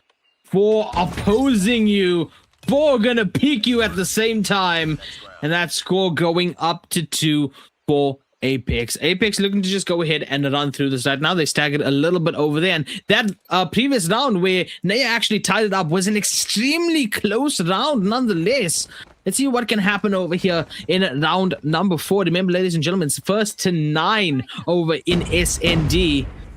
Let's see what happens. Is the aggression going to come out of Nea again? They know that it didn't work last time. They ran through aggressively and got shut down instantly for it. Paid the price for it. And it looks like they might be doing so again as an up-close and personal shotgun going to take all the HP, but still somehow managing to stay alive within it on point. 3v2 situation right now. Numbers still down for Nea currently. Looking to go ahead and clean up just a bit more, down to 1v1, ladies and gentlemen. Who's going to walk away with this? Can Nea find a comeback over here? Will the score be going further for Apex? And indeed, it will be climbing. 3-1 is where we stand. Oh, 2 back-to-back rounds and extending that lead line. If you're Nea now, this is so not good for your side. You've got to find the way back. You've lost the hard point. S&D so far is not going well enough for your side, so eventually something has to go and be done. But Vapex now, good angle held. There's 3 players going through. He might see them. Oh, proper timing, but no value found for it. Didn't really matter. They put him down. And look at the numbers fall down to a 4v4. Numbers are now back at the bar. Once again, they're going to go for a very fast plan, but there's a flank. There's a flank coming. Lamech finds 2. There's Strix now behind them. He can make something work. 1 player, 3 stats. Katsu on the 5-kill mark. S3 gets put down. And now they're going to go for a quick break. Strix finding a double there. 1 more player behind the bomb, and he's going to get obliterated. It's a 4-1 lead as we go to round 6. My goodness. I mean, I see the aggression coming out of Nea over there. They're trying to run it down, use the numbers against them, and it worked at the beginning for just a second, but the immediate shutdown is absolutely crazy. Apex doing a phenomenal job right now of holding their own, holding down these sites and punishing Nea right now. Snipes coming through from Vasi, not connecting, but that information will be relayed as we do get a couple numbers dropping, a trade happening as well. SKS, 1 shot, 1 kill on the head. He can't find a second over this. Streaks going to be taking out Sufyan. Now the trades coming through as well as we find ourselves in that 2v1 situation. Or the 2v2 situation, I should say, ladies and gentlemen. Building now being occupied, the plant being attempted, but a shotgun to the side is going to go ahead and prevent that. Stuns coming through. 2v1 situation, runs right past the opposition. Yahya now in this 1v1. Can you go ahead? Can you win this for your team? Can you get that scoreline just up a little bit as the plant now goes through, which is out Weaponry does not want that shotgun, Yahya. Man, with a single dream right now to save the team from a full washout, cannot do it. The headshot plays in, and the defuse comes through for a 5-1 scoreline. Yeah, this is not the scene I hoped for. Man, he looked like he was gonna get that round for the side, but somehow Vasi's just saying, yeah, I won my 7th kill and I won this round as well for my side. So fortunately, he can't defend it. 5 and 1 on the board. At Apex right now, mind you, they are playing defense, but they play like the attackers. They've been so aggressive, and they put Nia down so easily. And now Apex, if 3 players come to the backs it down, holds up good heady there, finding 1 kill. Trade finds him finally, but damage already has been done. The plant once again going at the A-bomb. So if you're Apex, another defensive round for yourself. Now Ninja able to get that kill. Elder gets put down to a 3v3. Numbers are very much on par. This could be anybody's round, but judging by what we've seen so far, if it's a 3v3, then Apex have 1 more man in the shadows. Katsu finding the first kill, finding a double. It's all left to now to Ethrai. Player number 5, he gets shot out by the SKS there, and it's a GG, man. 6-1. Man, I mean, yeah, this is hard to watch, man. Just a complete wipe out so far from Apex onto Nea, and 6-1 is not where you want to be, man. You are really struggling to get that first round on your board there. And now you have to go ahead and get 5 more to tie us up. That's hard to watch. As we move into round number 8, ladies and gentlemen. Remember, a target of 9 is where we're at. Apex needs to do this 3 more times to walk away with a 2-0 lead for the series of this lower brackets. Ladies and gentlemen, if you're just joining in, this is the North Africa lower bracket finals. Paradox moving freely into the grand finals early on due to a forfeit from Nea. And now we find ourselves Apex against Nea. Apex 1-0 currently after our first hard point. We're now in coastal SND. Streak spotting out opposition over in that same area. Now just moves downstairs. Gonna play this a little bit more methodically. A lot slower is this round now, as we might actually see this commit over to B from Nea, but there is a shotgun guarding up close over here. And man, Cal, we've seen how devastating the shotgun has been on B here so far. Yeah, this Katsu guy, he's been absolutely monstrous. And now Lamet's coming through the door, and they go big. And, he puts one player. That's going to be Ninja stealing 2 kills, and pretty well done. Now down to a 2v2. Numbers are equally tied up, so anybody's rock. Maybe Lamech now. Melee inspection there. They dance. Who's going to be the better dancer? Lamech's the better dancer. Finds the kill there, and now it's all down to a 1v2. Strix, the last one standing, SKS in hand on the 9 kill mark. And can Nea finally put an end to that rampage, guys? Can they finally put an end to the rampage?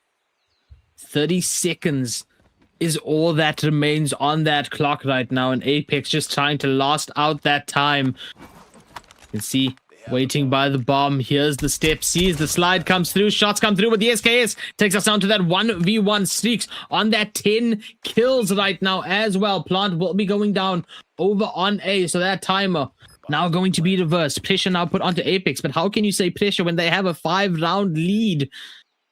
Now 40 seconds ticking down, bomb ticking away. SK is in hand, clearing building. Didn't see out the corner over there where Mech was. And Mech can actually go ahead and get a 2nd round on board. But I mean, Streaks, man. Streaks has a good idea.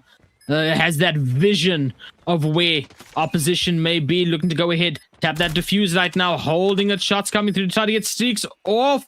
Doesn't spot Streaks over there on the left. Defuse goes through. 7-1 is the scoreline as we switch sides. Oh man, 7-1, bro. And I don't know if in Nea, this isn't exactly where you want to go and be, man. This is not exactly where you want to go and be. They started off things really slow. The hardpoint game wasn't theirs. It was a 5v4. One player had to go and disconnect, and now they're again here. It's a 5v5 this time around for sure, but the S&D is just not looking like it's going to be theirs. It's Apex Esports dominating every proceeding so far. Can Nea fight back? Can they find a way back? First kill already got found there. It's down to a 5v4, and look at Sufyan going, I don't know, man. Nea, can they find a way back? I mean, remember, Apex was on defense over there with that aggression. Now they need to push in, and they do so effectively as bomb being planted instantly. A 3v3 situation is where we find ourselves. Ninja gets that nade over on Vasi. So we are going to go ahead and get trade-offs coming through, pushing us into a 2v1, make that a 1v1. Ninja looking for that kill, cannot find it over there as Vapex is going to get the 8th round on board for Apex. And again, this is just tough to watch right now, man. 1 round stands between Apex winning this S&D. 7 rounds stand between Naya and tying this up, giving another shot to breathe, man, as we enter the potential final round. Moving in now, trying to get onto point. Just a massive spray down coming in. Bodies flying everywhere. Putting us in a 3v3 situation. Streaks on that 12 kills. Looking to get some more. Sufyan now with the SKS as well. Finds 1 over as well there. Now we find ourselves in that 2v2. Currently, sprays coming through. There's 1. There's 2. Beautifully done. And defuse will come through. And Naya will breathe for just a little bit longer, ladies and gentlemen, as they get the defuse and put us on an 8-2 scoreline.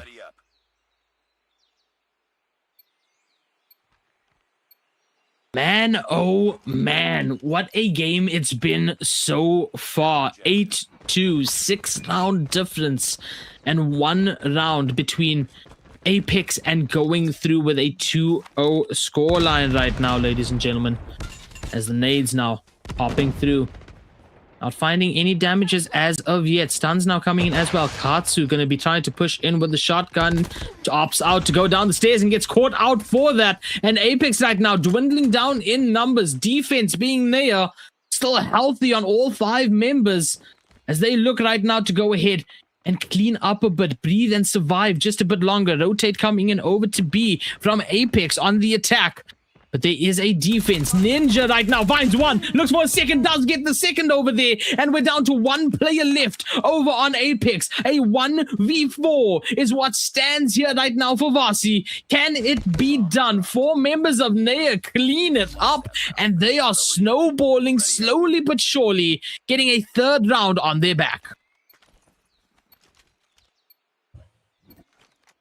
Goodness gracious, guys, I think Cal is just absolutely shocked. Can't talk right now, so I got you guys. Don't worry as we get into the next round.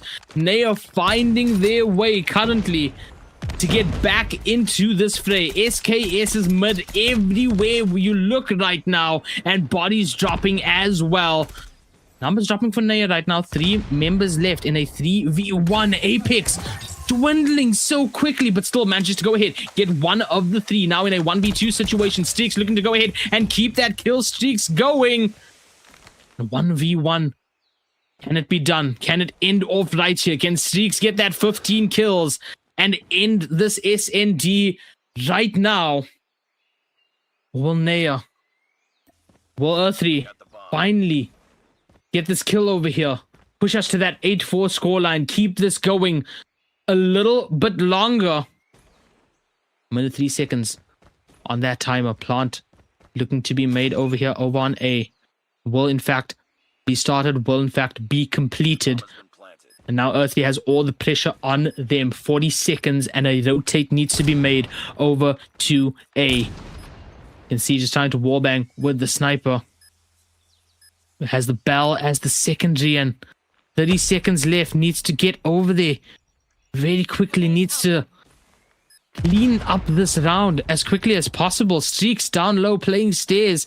An opportunity right now for Earthly to go ahead and hit that defuse. Seconds ticking down. About 10 shots coming down on Earthly. Streaks playing that stairs beautifully. Doesn't check the right side. And with 6 seconds, the defuse attempted and the defuse completed. Naya living a little bit longer. 8-4 being our scoreline. Man, oh man. Apex all of a sudden not finding the rounds that they need. I would say rounds that they need, but they only need 1. Naya doing a phenomenal job right now of making that comeback here on defense and just pushing back the opposition. Nate's now flying in over towards A as well. A quick push from Apex looking to go ahead and end this out. Katsu with the shotgun going ahead and taking out Mick. But, oh my god, numbers dropping down. We have a single man left over on Naya, and it will be cleaned up. It will be put out. And Apex finally, after 4 rounds, 4 rounds, ladies and gentlemen, go ahead and get themselves the 9th that they needed to go ahead and win SND.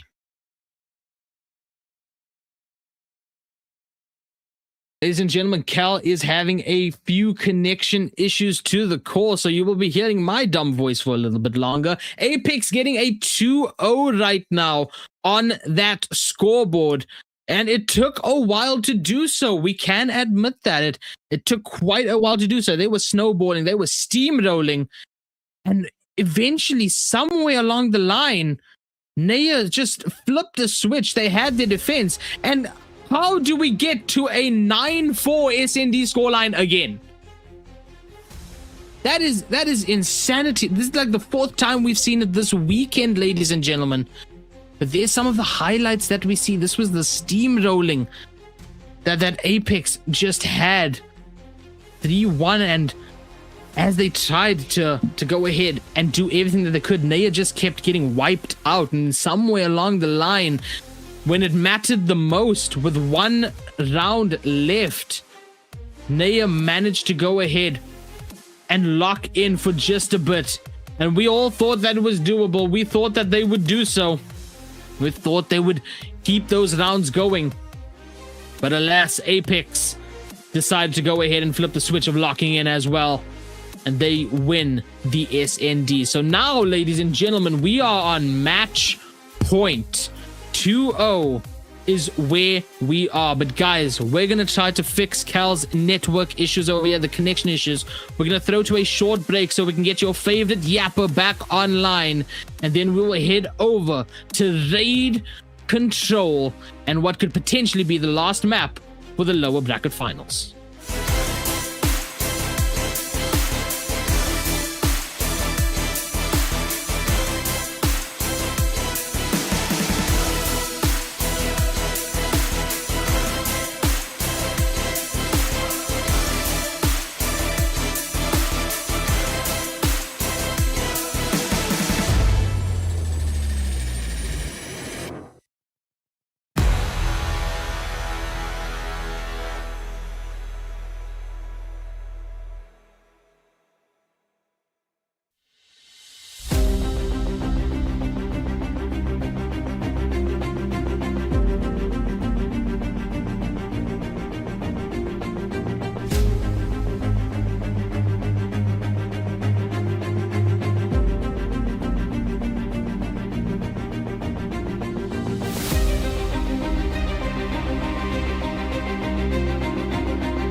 Guys, the Eminem of yapping and casting over here found his voice. He was talking too much and he lost it along the way. So we got him back. You know, Discord also said too much yapping. We don't got enough bitrate and bandwidth for this. So just going to cut it off for a second. But Cal, we ended off that where Apex had 8 rounds. They needed that one more. And somehow, some way, Naya pushed it to a 9-4.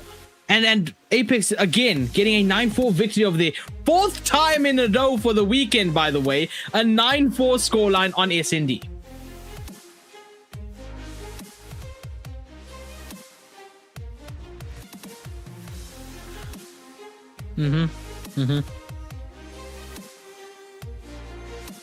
But at the same time, it still takes us back to the whole thing where Apex Esports, they kind of getting the revenge they so badly wanted. But then begs the question, what has happened to Nia? What happened to them since the winners bracket semi-finals? What happened to them earlier on today in the winners bracket finals? And now what's happening to them even though they've finally been able to convey and play a map?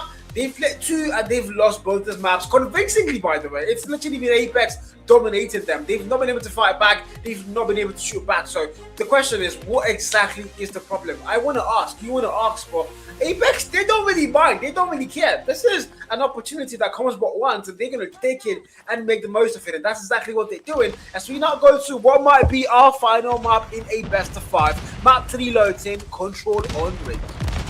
Yes, ladies and gentlemen, don't let that score fool you there, but you go, it changed over. Apex 2-0 currently. This could be the final map that is needed. Control raid where we find ourselves, and Naya right now needs to do everything that they can. There was that attempt over in S&D. We saw a little bit of panic coming out of Apex when Naya started getting round after round and delaying the inevitable, but the inevitable is inevitable for a reason. Apex winning out that SND 9-4, looking to go ahead and close this out over here. Naya right now doing everything they can to get that capture over on B. First tick done. 20 lives though is all that remains. A 2 live advantage for Apex currently, and still sticking as the numbers drop. This is just, I would like, if you're Nia right now, you're not starting things off the way you want them to start. You need to find a way back. You need to find a way to make things work. And right now, it's not looking very likely. You're on the attack. The B flag, you do have the 1 tick locked in. But you can see Apex sending 2 players into that hell and not just contesting it, but they're putting you guys down. They're winning all the gunfights when it matters the most. So you can't even capture the B flag. You can't do anything right now. You're being sent back to respawn. You're trying your best to make something work, but it's not looking like it's going to work. 16 v 10, no more life count advantage whatsoever. Apex are dominating the kill feed right now. If you're Naya, you've got to make something work, and Sufyan might be the way out. Find the double kill there in their spawn. Might get 3, sees 1 more player in blue, and now they done. Well, Vapor to the bars 27, able to get that kill first. 10 v 6, and if you're Naya, you're almost at the land of no more respawns. And land no more respawns, we reach and doing everything they can to get that A capture as well. But with 4 lives remaining to the contesting 7 on Apex, they're trying to go ahead and even the odds with these much needed kills down to 3. And that's all she wrote. Apex as well brought into the land of no respawns as well. And they've honestly lost one of that as well. Down to 4, a 1v4, and it's not gonna happen that way. Apex clean up barely over here in the first round of control and get the first round lead.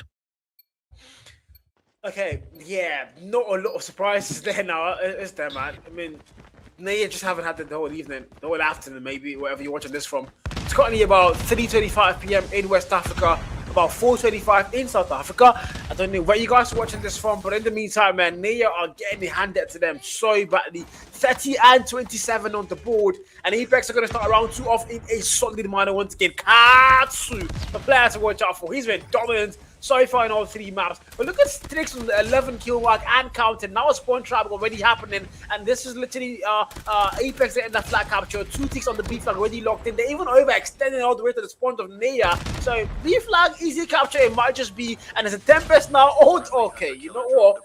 GG's, man.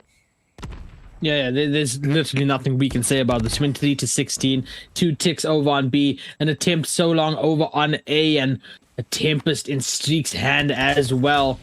Oh my goodness, just switching over and getting the SKSB now going to be fully captured. 22-10 is where we stand, and oh yeah, locked in with that SKS is going to go ahead and dwindle down those numbers even more. 7 lives remaining on Naya, and still, again, it's tough to watch this. We're about to enter the no man's return for Naya on those lives, and a healthy 19 on Apex. We do have the Sparrow coming in over on Ninja over here, looking to do work with it. Finds the triple, tries to get one more. Doesn't barely get it now, does go ahead and finish that off. Drops the lives by about 4 over there, down to 15. But Naya now, no more respawns. 4 lives is all that remains. The capture now over on A, gonna be headed there. And they're trying to do everything that they can, but when it's 2v12, how do you manage to do anything over there? Ninja lost alive, and it's inevitable to go ahead and survive this whatsoever. A second round for Apex, looking for that clean 3-0, both in control and overall for the series. My God, man.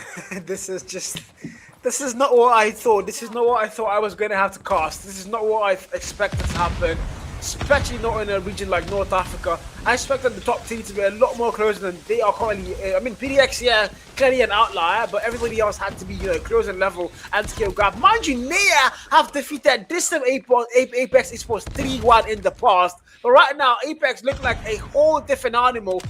They just dominating this boys. They're putting them down heavy. 26-25 though. Naya, this could be the start of a comeback, This could be the start of something good. But hopefully, I didn't just cast the curse in. Hopefully, man. Now we'll see what happens with that. A minute 8 left on the clock. Equalizer in hand for Earthly right now. 23-20 is where we currently stand. First tick over on B. Confirmed over there as we drop to the 60-second mark. And looks like Naya's going ahead and cleaning up some of these lives, tying us up 19-19. And the capture over on B continuing right now to the second tick and gets confirmed as well. Still even Steven over on these lives. And the attempt over on B is going to finish up and clean up with a full capture for Naya. This is what they need. Timer back up to 2 minutes. 17 and 30, by the way. You had the B flat capture. They weren't able to do that on the very first round, so now in round 3, they're able to do it finally. But again, at the same time, it's going to cost them a lot of life. 16v10, Apex Esports do seem like they have a little bit more map control now. So if you're Naya, you don't have the life count advantage, but you can still make it work. You're finally starting to get that little bit of life in your side. Hopefully, it can account to a whole lot more. Derrishin now popped out for Vasi, able to get the first kill there. Going all the way for a spawn push, no double foul. They put them down in one foul swoop. 12v6, double the lives, yes. No more respawns now for Naya Esports. This might be the end of their journey in the Qualifier Africa Cup 2026, but can they find the way back? Surely, hopefully. 4v11. It's all down to 4 players with no extra lives whatsoever. It's down to 3 now. Can they fight back? Elgar, 14 kill marks. He's 3 players going through that ball side and the ball bar. 8 markers found, no kill. Ninja steals the kill there. Strix now with the Tempest. Vivek steals that one. Down to an 8v2. No more respawns. Don't forget that. It's now one final player. The hopes of the whole team on just that one shoulder. Maybe too heavy. Finding the first kill. Can they get a double? But they played around and they put him down. And Apex Esports are through to the grand final in the most dominant fashion ever. 3-0. 3-0, my goodness. Now, granted, they had a bit of a scare in S&D for a couple of seconds, but they still clean up beautifully, both in that map and in our control over on Raid. Apex will be going up against Paradox in the grand finals in just a little bit here, ladies and gentlemen. A best of 7. My, oh my, Cal. What dominance from Apex we just witnessed. I can't find the words. I mean, I came into the lower bracket finals expecting surely something of a contest whatsoever. But Naya, they've just had a terrible day. A forfeit against PDX. 3 maps against Apex lost. I mean, how do you explain that, Saying how dominant they've been the entire season.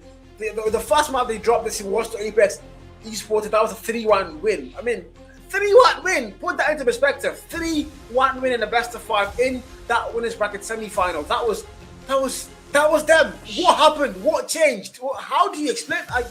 This is so painful, man. This is so painful. But unfortunately, though, it is going to be the end of their journey in the Qualifier Africa Cup 2026. There's not going to be a stage 4 for them.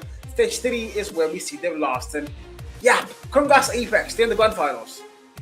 X marks the spot for Apex over there, and that X marks the grand finals. PDX against Apex in a best of 7 map advantage to Paradox as well for being in that upper bracket and going through. That'll come very shortly as well, ladies and gentlemen. We're going to get that set up for you guys. But so far, incredible action here from North Africa in the African Cup. Carry First doing work over here with these teams. And of course, 8 spots for that grand final and only 1 spot here. Yesterday we got to see 2 spots for West Africa, but there's only 1 team that'll represent from North Africa. Will it be Paradox? Will it be Apex? We have to find out, but we have to get the lobby set up first, so don't go anywhere. The best of 7 grand finals on Championship Saturday happens in just a bit.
Tried to give my African COD Mobile subscribers COD points, but keep getting the notification that the region isn't available. That is until I found Carry First, the #1 way to buy COD points in Africa. They've got tons of ways to pay and discounts that make it cheaper than buying in-game. Carry First is the only official Activision partner for buying COD points in Africa. You don't have to worry about whether or not they're legit, because those of you who watched our Champs watch parties know that they are actually the organizer for Africa Stage 4. It's so easy to use that a bot like me can use it with no problems whatsoever. Big shout out to Carry First for sponsoring today's video. You can buy COD points right now using the link in the description. Killer drone. Do you want to take your gameplay from this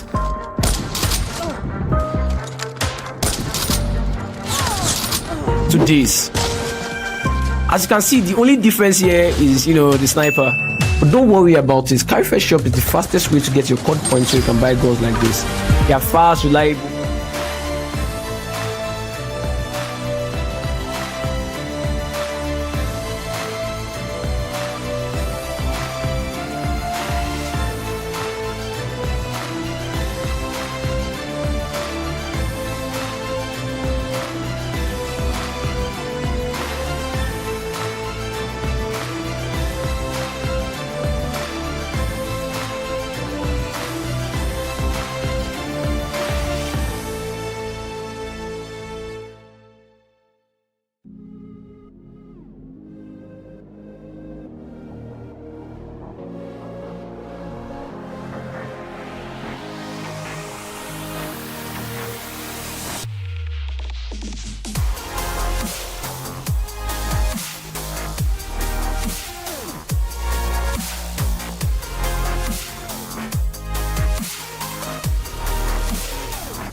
Do you feel that in the air, ladies and gentlemen? It is grand final time here for the Africa Cup Call of Duty Mobile. Paradox will be going up against Apex Esports in a best of 7. AR back here with Cal casting all of the action, and Cal and I both were discussing the scoreline that we may see over here.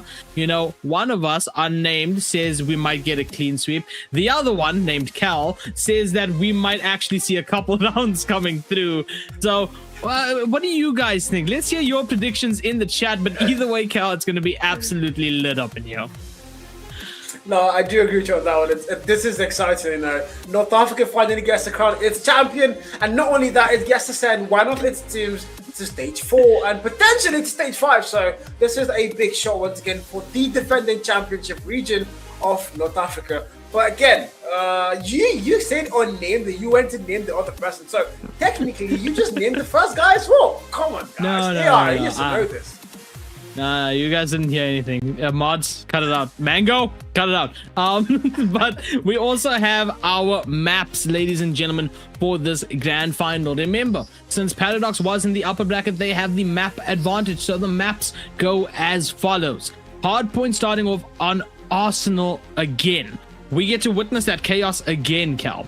Then we move over to Coastal S&D. You know, we know it, we love it. We move over to Control Crossroads, back over to Hardpoint on Combine, then we go back to Raid for Control, and we end off on Firing Range, if we get there to that SND. Yeah, Arsenal Hardpoint, I want to take a wild guess. That was Apex map pick. I'm going to take a wild guess. It had to be their map pick. You know, they've won it once today, and lightning can strike twice, but again, don't forget, you're facing not just the North African defending champions, you're facing Africans defending champion. You're facing PDX.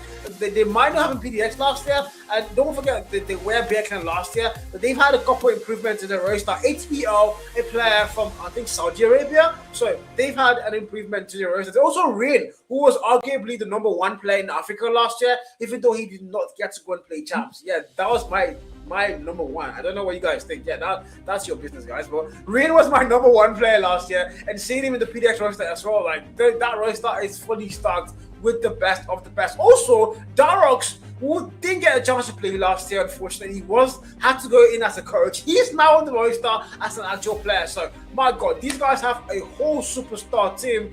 And if you're Apex, I mean, I called them Godzilla before, guys. He literally said that. So this might be. You have no proof. You have to be King Kong if you want to fight back. You have zero proof of that. My lawyers will be in contact. But here we go, ladies and gentlemen. Arsenal Hardpoint, PDX, Apex, the grand finals, best of 7. And we're kicking it off with Paradox already on P1, getting those points up as much as they can initially. A strong start is sought after here from both of these teams as Apex now pushes off Paradox from the point. But Paradox one more time, just changing up and shifting over to get a couple more points. 30 seconds, all that is left on this first point before we go ahead, switch hills, and see what Apex can do as soon as P2 opens up.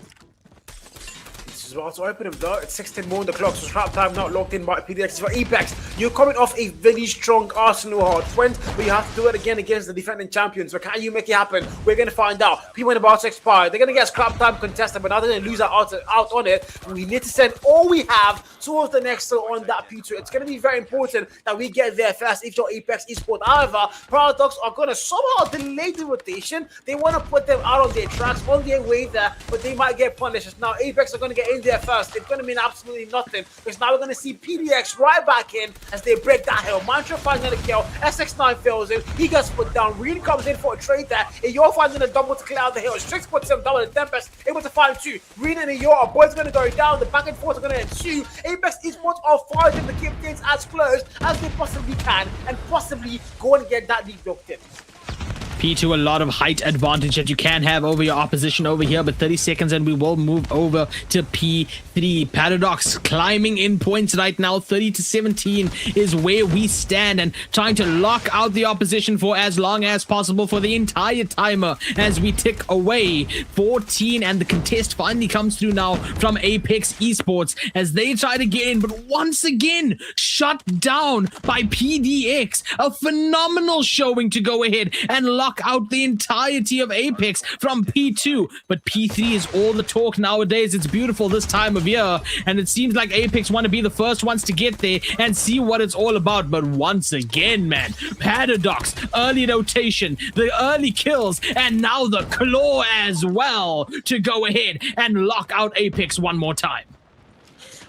8 and 7 them on the board. Rin, Ayo, finding value for their sides. Really finding a double there. Depth machine popped out. Finding expires. Now the bread comes out to play. Can find value in it. Yes, he does. Almost got a double there, but only the one value found. He's going to get put down as well. But now PDX are edging towards the 100-point mark. Apex, they've got to find a way to break in. They do know that, but surely they have to find a way to do it perfectly because they are all coming through one direction, and PDX know exactly where they are. So they're putting them down before they even get anywhere near the hill. But now Apex, formerly he played on this same roster with Instinct Gaming back in 2024. He's played with these players over and over again. He knows how they play, and right now he has to spearhead his team to find a way to shut down PDX. In the meantime, look at that scoreline, 96 and 20. Paradox are about to get to the 100-point mark, and if you're Apex Esports, you can't afford to let that happen because the lead is starting to grow a little bit too far.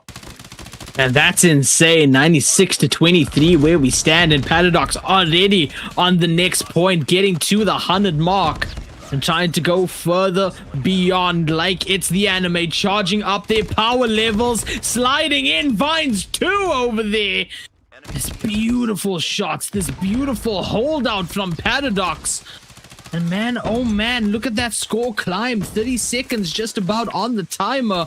And they had 120-23, an entire 100-point deficit for Apex Esports currently. They're just getting dropped like flies, not touching this point at all.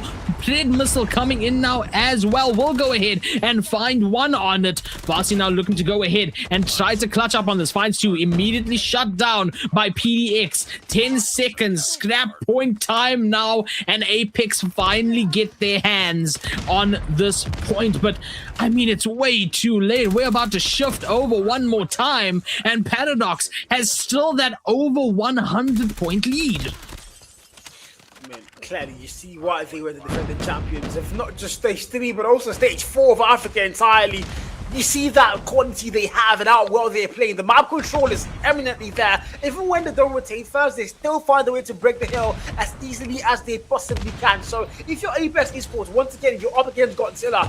AR said that, don't forget it. But you have to be King Kong if you're going to fight back. And right now, they're not showing me that King Kong value. Rain with the dead mission, finding 4 for 1. The man is an absolute beast with that thing. 24 kill mark. AR now back in hand. And Paradox Esports about to get to that 200-point mark. We might see an under 50, a 50-point club for Apex if they're not careful. What are we watching?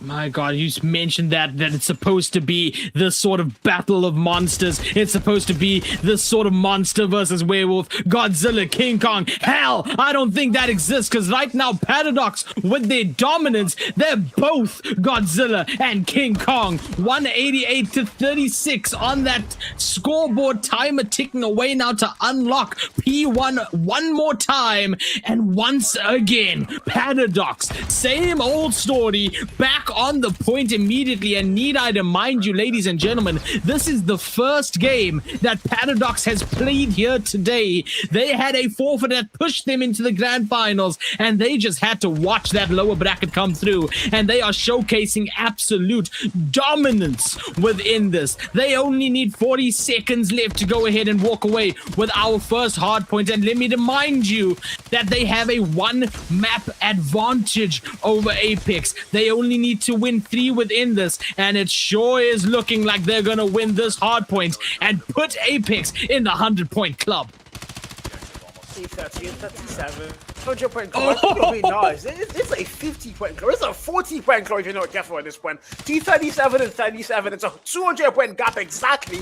And counting obviously speaking now. P1 is still there. Apex Esports have not been able to get a single step, a single foot into the hill time there. Your double temper skill puts 2 players down. And Paradox have dominated this one. It's entirely theirs. Hardpoint. North Africa is their freaking vicinity. Nobody's better than them, no doubt. 247. They get the next hill first. Apex Esports, nothing to say, no counter whatsoever. They get one more contest in, but it's going to mean absolutely nothing. Our champions once again are looking like they want to do it for 3 years back to back in the North African region. The first map in our best of 4 claimed, and mind you, they are 2-0 up. Thanks for my advantage. Wallah, they are in the zone.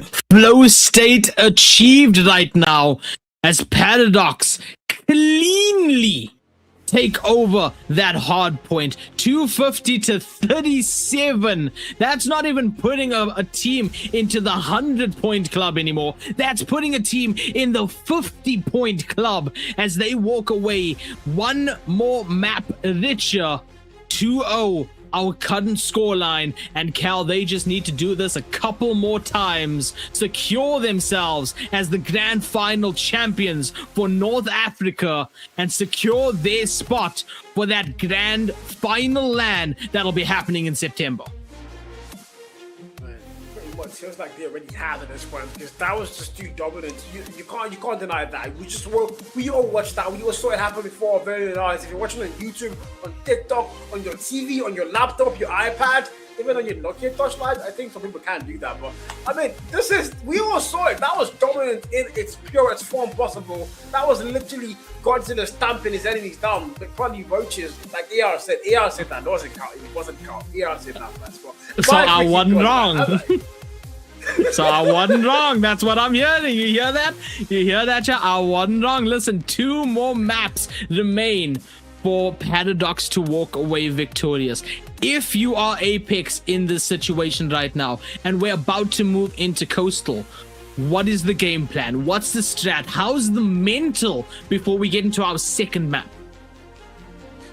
So yeah, if you're them, you just got 37 points in the full hard point game. You just got 37 points.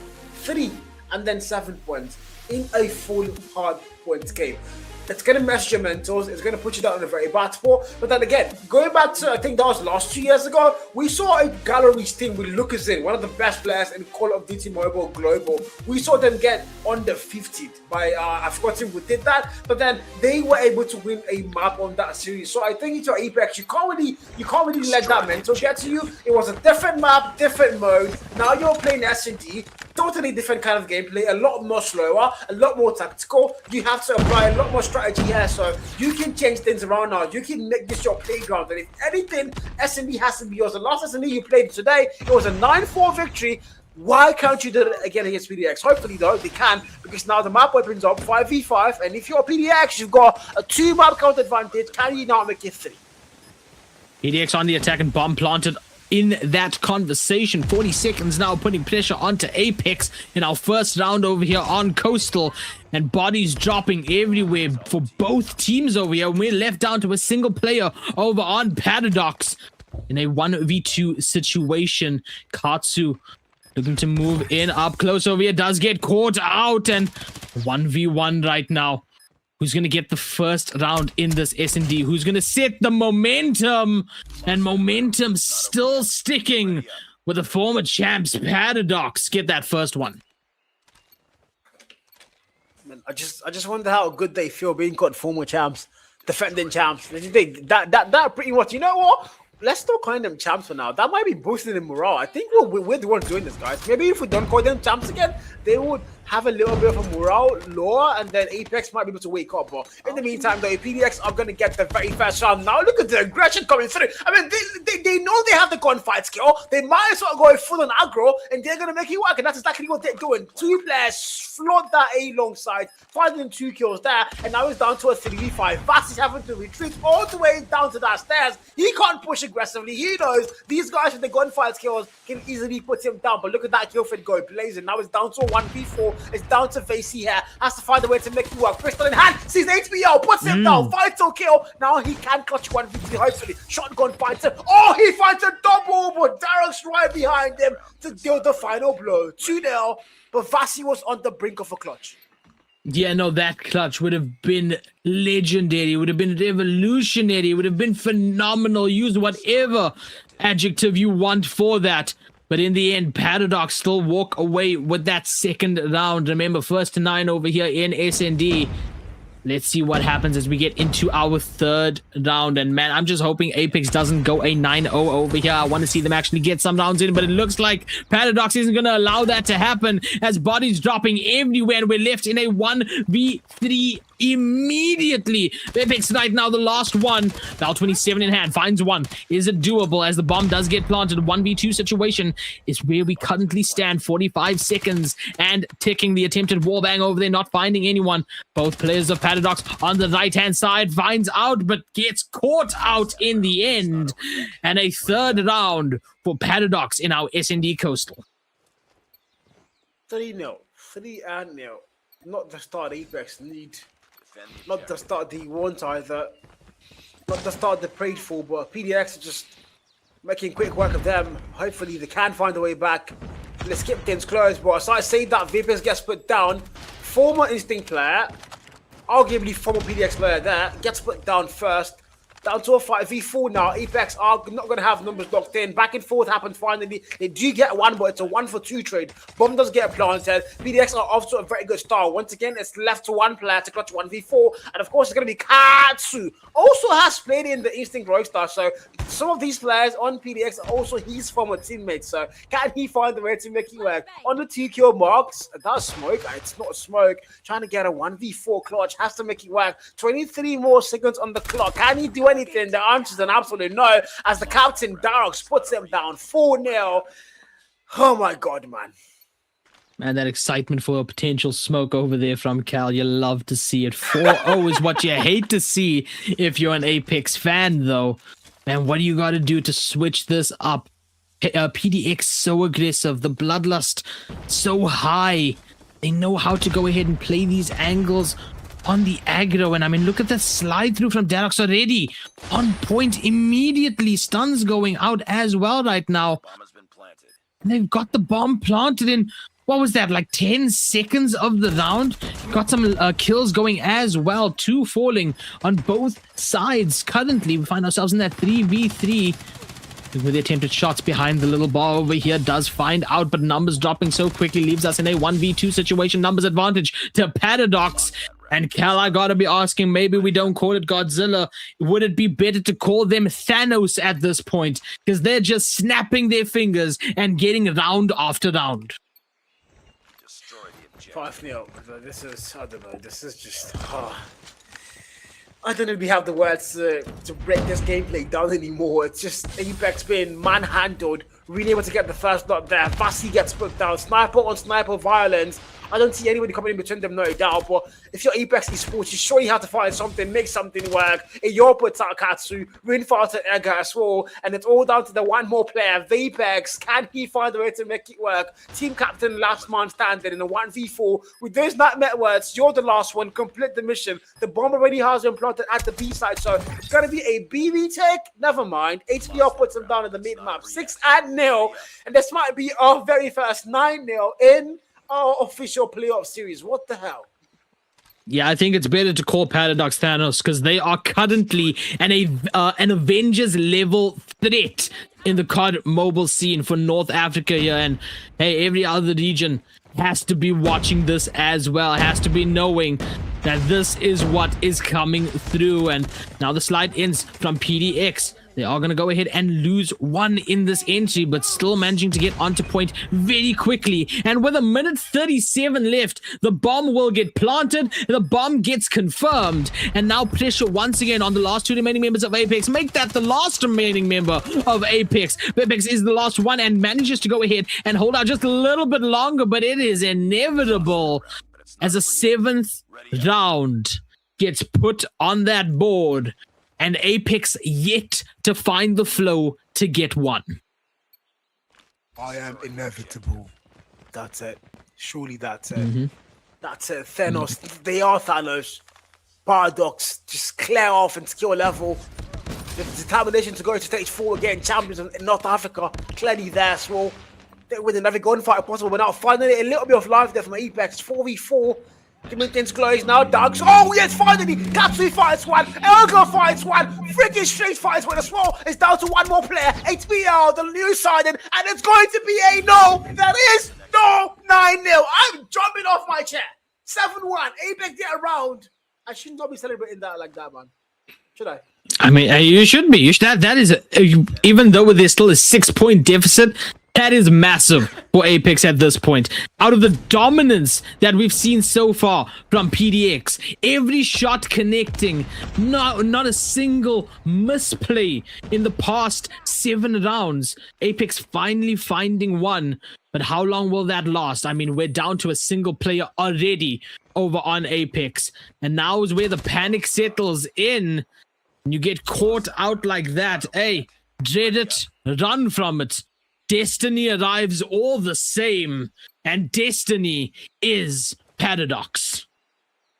Yeah, this was inevitable. You can't deny that. But again, Apex able to get their knee. When the score shit, that's what matters most. You can't afford to get 9-0'd on the grand final stage of the North African region. You just can't afford to let that happen. And now they go through. Oh my god, that's aggressive. Vasi able to get a counter. Fight a double. Yo puts him down there. Damage is done. 1v2. It's all down to player number 3, Elgar, on the 9-kill mark. He's the player with the most skills on their side. He can make it work if anybody can. Oh gosh, shut up.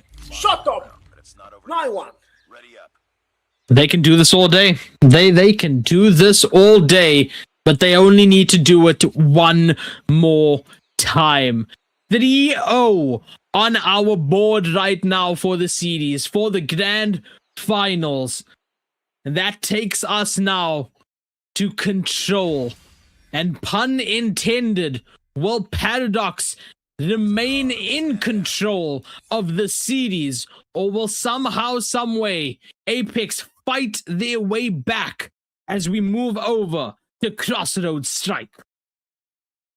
I do like how you're trying to like just hype them up with the whole possibility of making something work.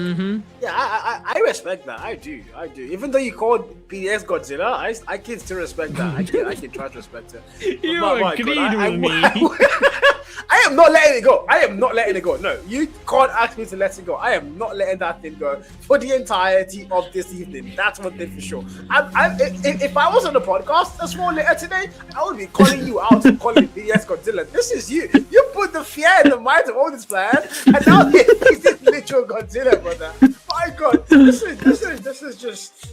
I mean, at this point in time, as much as I want to be the good guy like AR and say, oh, there's a chance, I will lie to myself. Why so hard for 37? Almost a 9-0 Search and Destroy? Yeah, I think this is where we put the fires in the back. But yeah, we're going to find out. We are going to find out. You know what? As a matter of fact, I don't need my glasses anymore. I can see properly. I can see. PDS have shown us the way. They are clearing the path. And all you have to do is follow today if you want to go to stage 4. Because right now, they are one map away from qualifying for stage 4 and possibly going to stage 5 again. Who knows? He can see clearly now the rain is gone. He can see the obstacle that is Paradox in the way. But here's the thing, Cal. We've seen you cast a curse multiple times, so I'm not going to say anything or agree with you on that. I'ma call you out, bro. We gon' fight. I'ma call you out. Listen, you agreed with me on the Godzilla comment. You agreed with me on the Thanos comment. We'll see if it carries over here onto Control.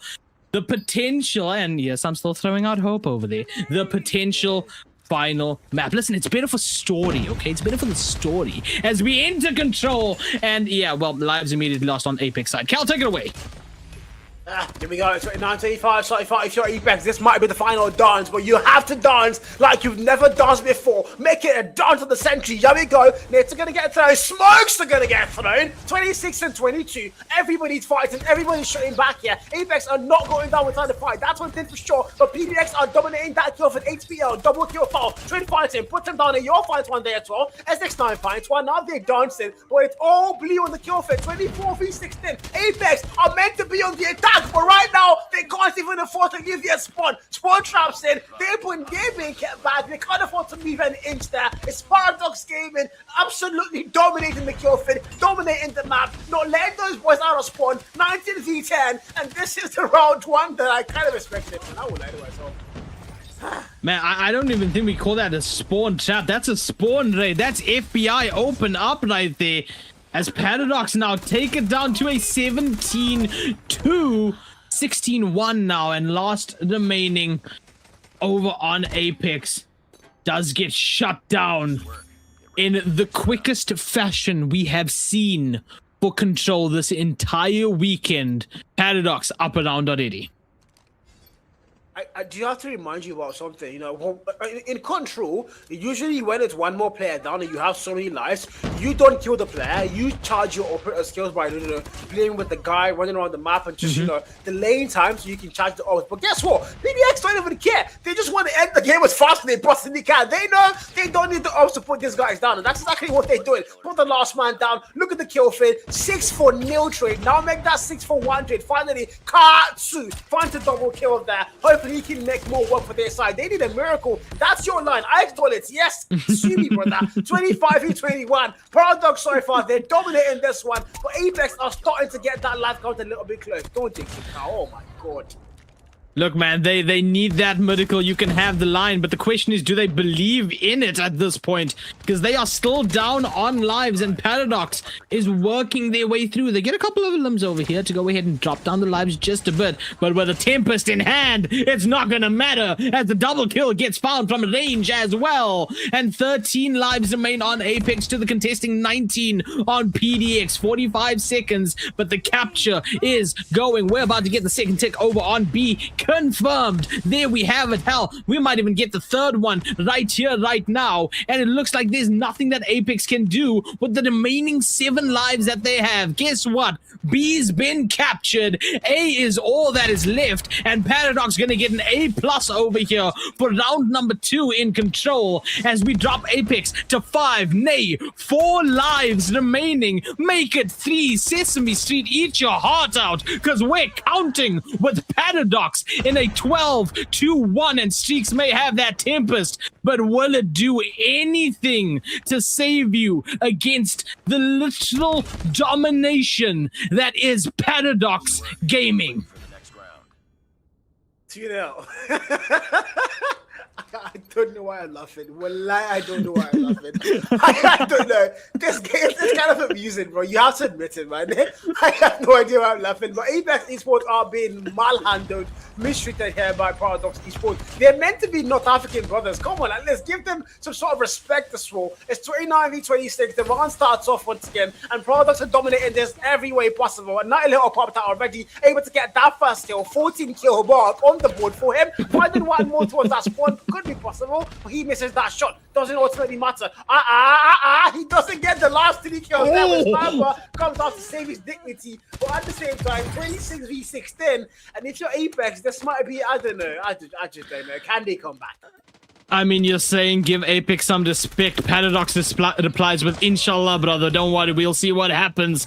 25-9 current lives. This is so hard to watch as we get to the point of no return, and we're just going ahead. Mike Tyson sliding in for the last few kills, adding a bit of disrespect on top of that meal to garnish. And ladies and gentlemen, as it has been, Godzilla has stomped through Tokyo, Thanos has snapped his fingers, and Paradox walks away your victors.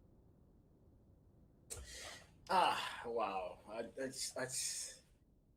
Yeah, I'm, you know, like, I don't even have the hype. We're like, oh, about to announce all their team stage 4, the grand lie. There's no hype right now. Because this is just PDX being PDX. There's no surprise whatsoever. We all saw it's coming. I was kind of hoping for a little bit of a pushback from Apex, but ultimately they can't do anything against a Rockstar with those names on board. PDX Esports, PDX Gaming, they're just clearly better than everybody else in the North African region. But are they going to be better than everybody else in Africa entirely? Because that's what's going to matter. They've dominated their region. I would argue that they haven't had enough practice in their region, because these guys are not on the level of those top teams that are going to be able to come out of South Africa, West Africa, even Nigeria as well, and of course East Africa. So yeah, this is just we all saw it coming. Everybody knew PDX were going to get the slot. Well, I was just hoping for at least somebody finally showing a little bit of life there where they can fight PDX back,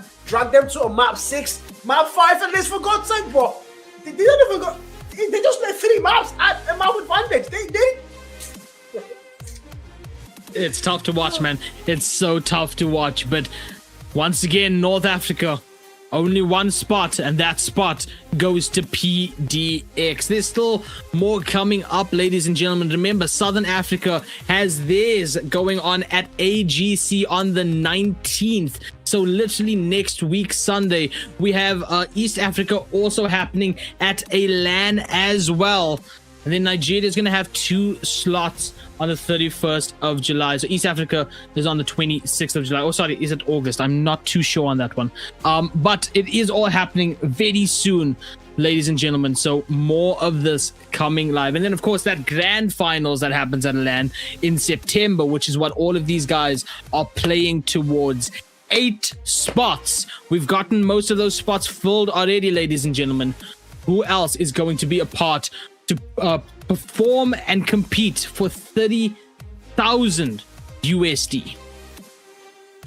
Yeah, don't forget, this is the biggest the Qualifier Africa Cup has ever been, all time. The first time we saw it 2 years ago, it was a $15,000 event, and the finals were in Kenya. Last year, it was $15,000 as well, and they brought the finals down to Nigeria. And once again, this time around, it's double of both years. $30,000 on the line, a bigger crown, a bigger throne, and of course a ticket once again to Stage 5 World Champs. In the meantime, it's also going to be in Nigeria this time around. And I mean, God, we have 8 slots here. That's 3 of them already booked down.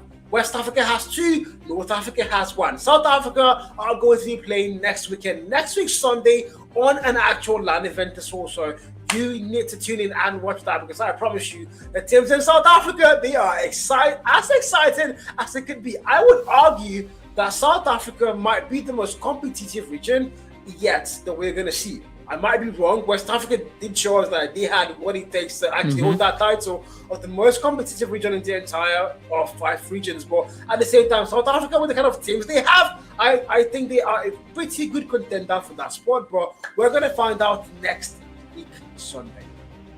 Absolutely, next week Sunday. If you're in South Africa, that happens at the Grand West Entertainment World, AGC, Sunday the 19th.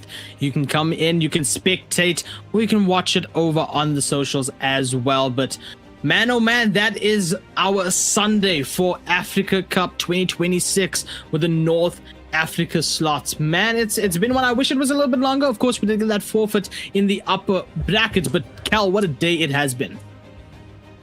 Been an exciting day, I would lie. And unfortunately, we didn't really get to see the best of Maya Esports. No winners bracket finals played. That forfeit really messed things up for them, so that their side.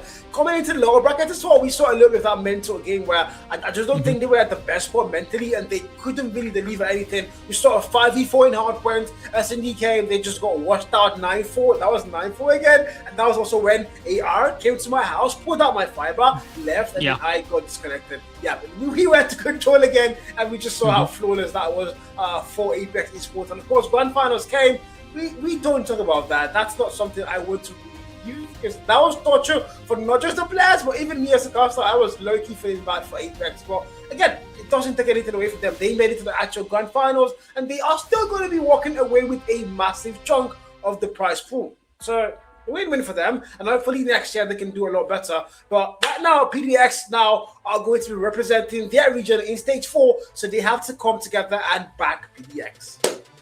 Just a note as well, when I unplugged his internet, I stole all of his bread as well. But thank you guys so much for being here, whether it's on YouTube, whether it's on TikTok, for the entire weekend, both yesterday and today. We appreciate you guys being here. We'll see you next week as well for more Call of Duty mobile action. Stay tuned to all of that happening, because the spots are getting filled very, very quickly. From Cal and myself, it's been an absolute pleasure. Stay safe wherever you are, and have a beautiful rest of your evening.